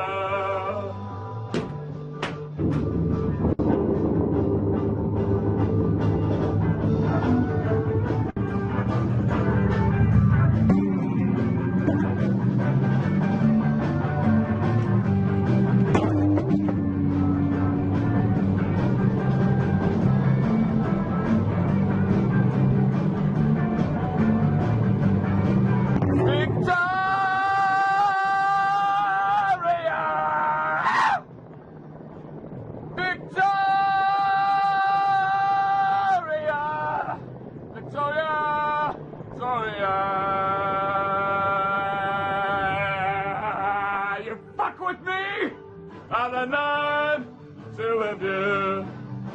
Adore, to Boggle, Singapore, to adore.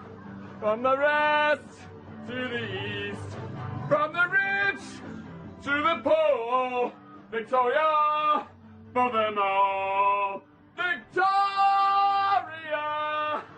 Victoria!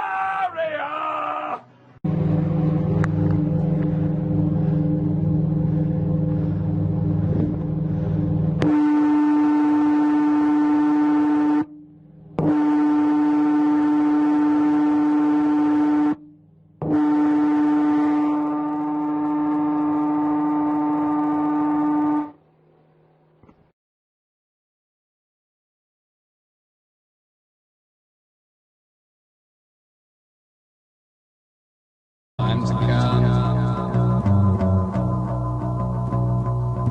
Why you let go? What's this place anyways?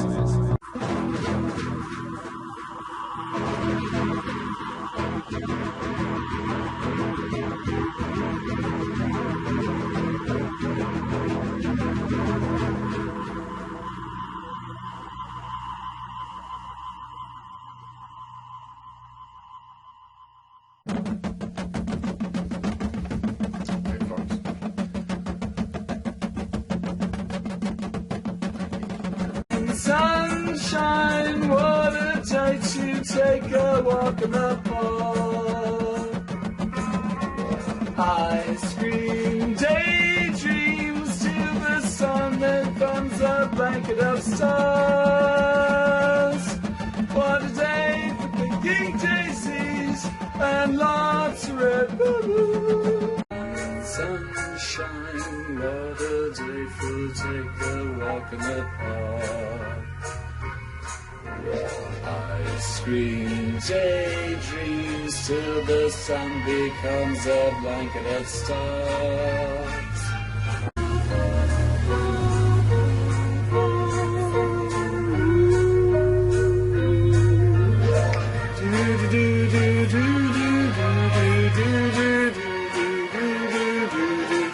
La la la la la la.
Prepared to tell you about the void I am entering in any great description. I haven't had the knowledge, I felt the sense that I had to tell you something about heaven and existence.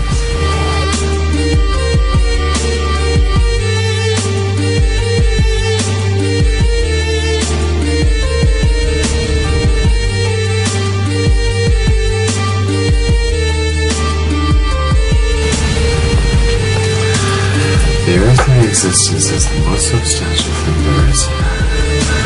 Outside of earthly existence there is the void, and there is nothing. And I am not talking about the absence of stuff, or empty space being all that there is that is present. No, there is a void.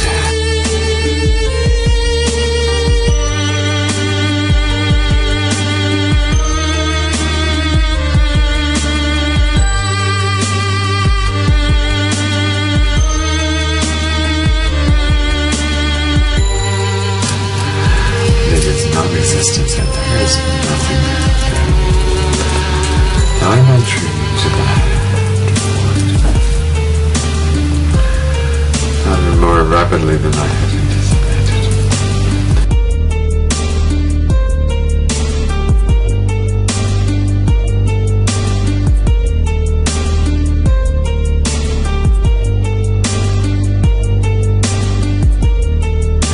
Soon I will be unable to do anything.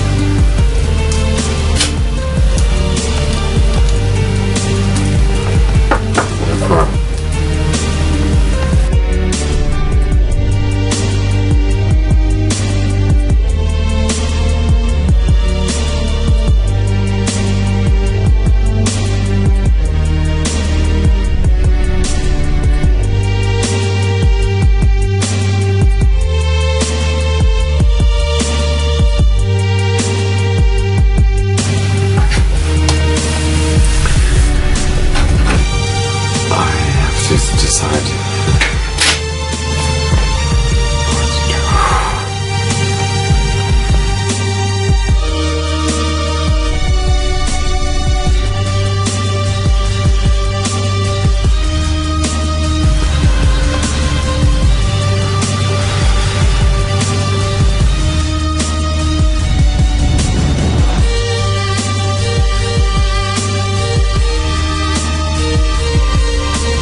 looking at this, the problem of the video that I'm shooting right now. Music or no? I think not. Don't want music.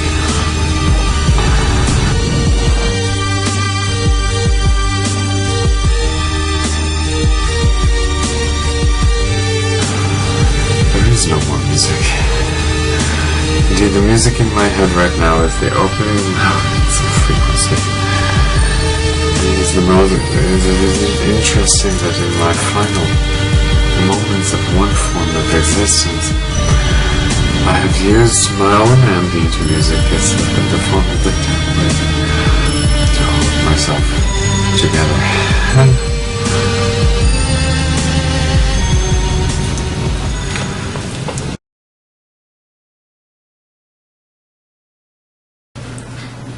Another unscripted talk about depression. But this isn't so much about depression as about the manic state that I was in before I entered this depression. Now, the reason why I think it's significant is because several of the YouTube videos that I made in the months of November and December, they seem humorous and entertaining and a lot of fun, and I was animated and energetic and seemed to have a lot to say. But the reality is, I was quite manic when I made those videos, and so all of the charisma that you're seeing, if you look at those videos, is the produce of a manic time. And looking back on it, I'm also reminded of some of the things that I was thinking about, which I took quite seriously at the time, but obviously were again the product of manic thought. So these are the manifestations of the illness, and I suppose the danger of the illness is that your thinking can become quite deranged while you're manic.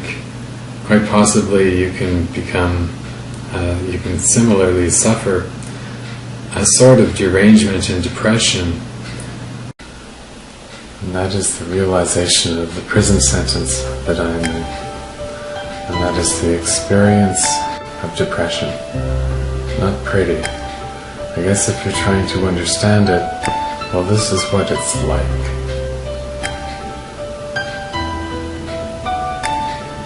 An unquiet mind in actuality. No luxury to have the freedom of an ordinary range of thoughts. It's no way to live.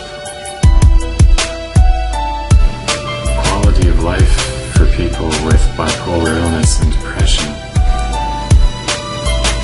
Just, similarly, the quality of life for people with schizophrenia, it just gets so low. And yet, these people persist. They don't die. They keep on keeping on. They have nothing. They may end up being homeless. And yet they persist. They keep on keeping on. That's really something. I'm already on the verge of falling through the cracks in the system. At the moment, I don't have a psychiatrist. I'm getting my prescription filled by a GP. But, if there's a shortage of psychiatrists, some people just get left off the list. And I think at the moment, I'm starting to be one of those people. So, my concern is that, when I fall off that list, there's nowhere else for me to go.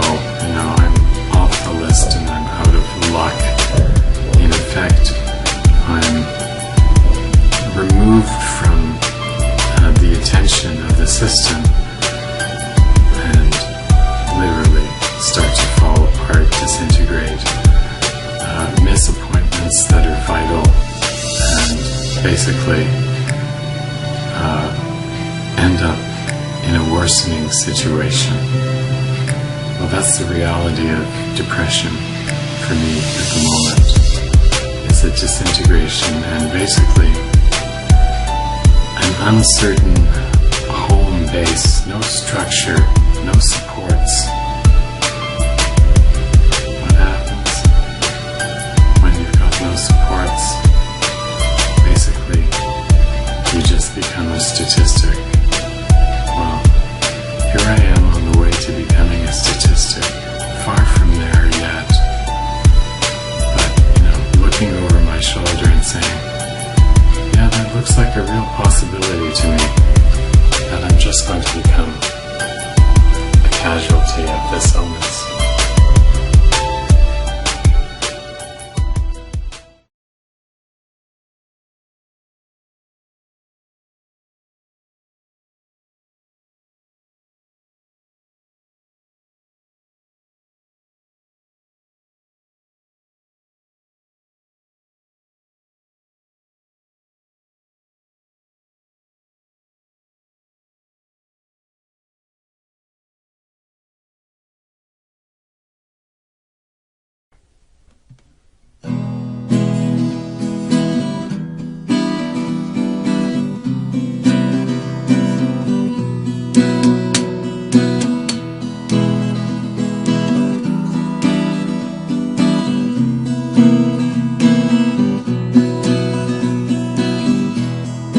After the lightning faded and the thunder left you standing naked, confusion inside leaves you so lost you cry. Super bipolar man, only you can hear me when everything falls away.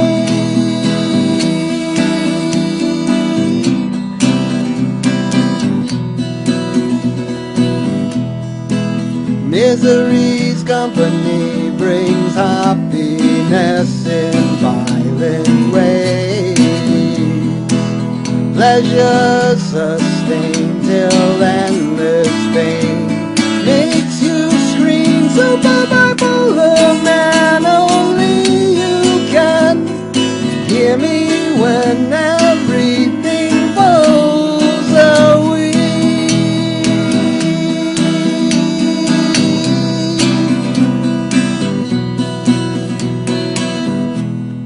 Silence in drowning wells, graveyards filled with silent hells.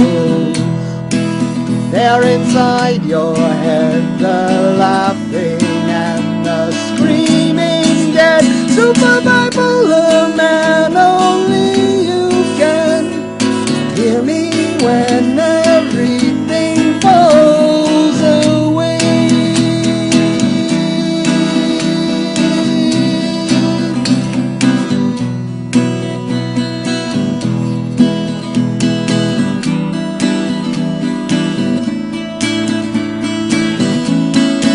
Super bipolar man, only you can hear me when everything falls away.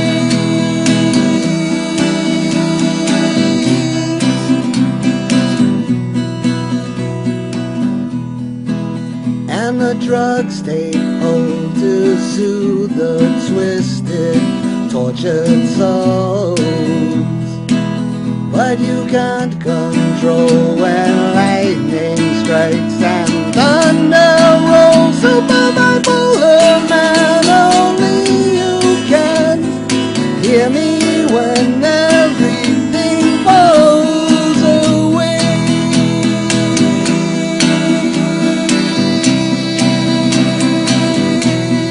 Super bipolar man, only you can hear me when everything falls away.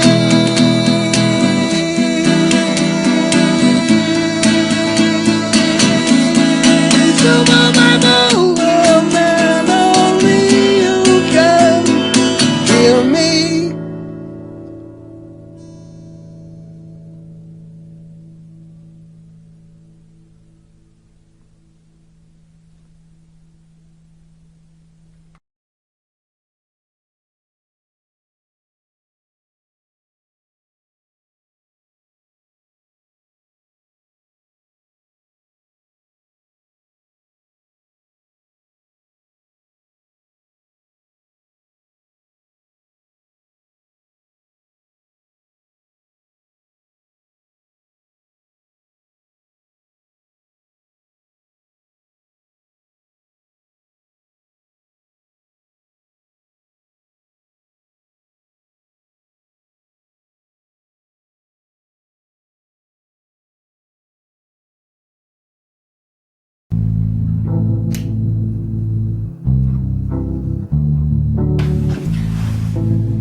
Ladies and gentlemen, hello.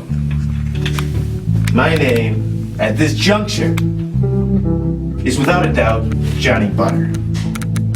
Am I insane right now? Would society deem me insane? Yes, I admit that.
I'm claiming I'm an artist, I'm claiming all this, but you know what, maybe I'm just mentally ill.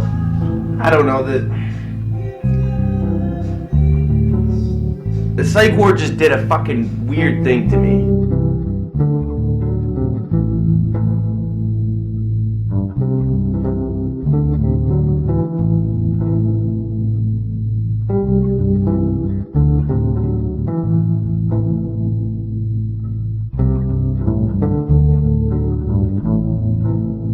That is mental illness, and for me, I still struggle with even admitting that I have bipolar disorder. I'm like, well, what if it's just some big mistake? You know, what if it's just garbage? You know, what if I'm just wired a little differently? You know, and that's something that I struggle with on a daily basis, and think about and wonder, you know, should I quit taking my meds? But I don't want to end up back in the psych ward, you know. And I think that's the kind of danger, the kind of feeling, you know, that you get once you've been to the psych ward once. you know, it's like you're one step away from going back if something goes bad. And so I don't know, I guess in this whole Johnny Butters American Narcissism project, my ultimate goal is to connect with people. You know, I have this great need to connect, and I think that's where a lot of dissatisfaction comes from, is that I struggle to do that. You know, I want to say to other people with bipolar disorder, you know, I feel you. That's what I want to say, and I want to say to people who don't have bipolar disorder, this is what it's like.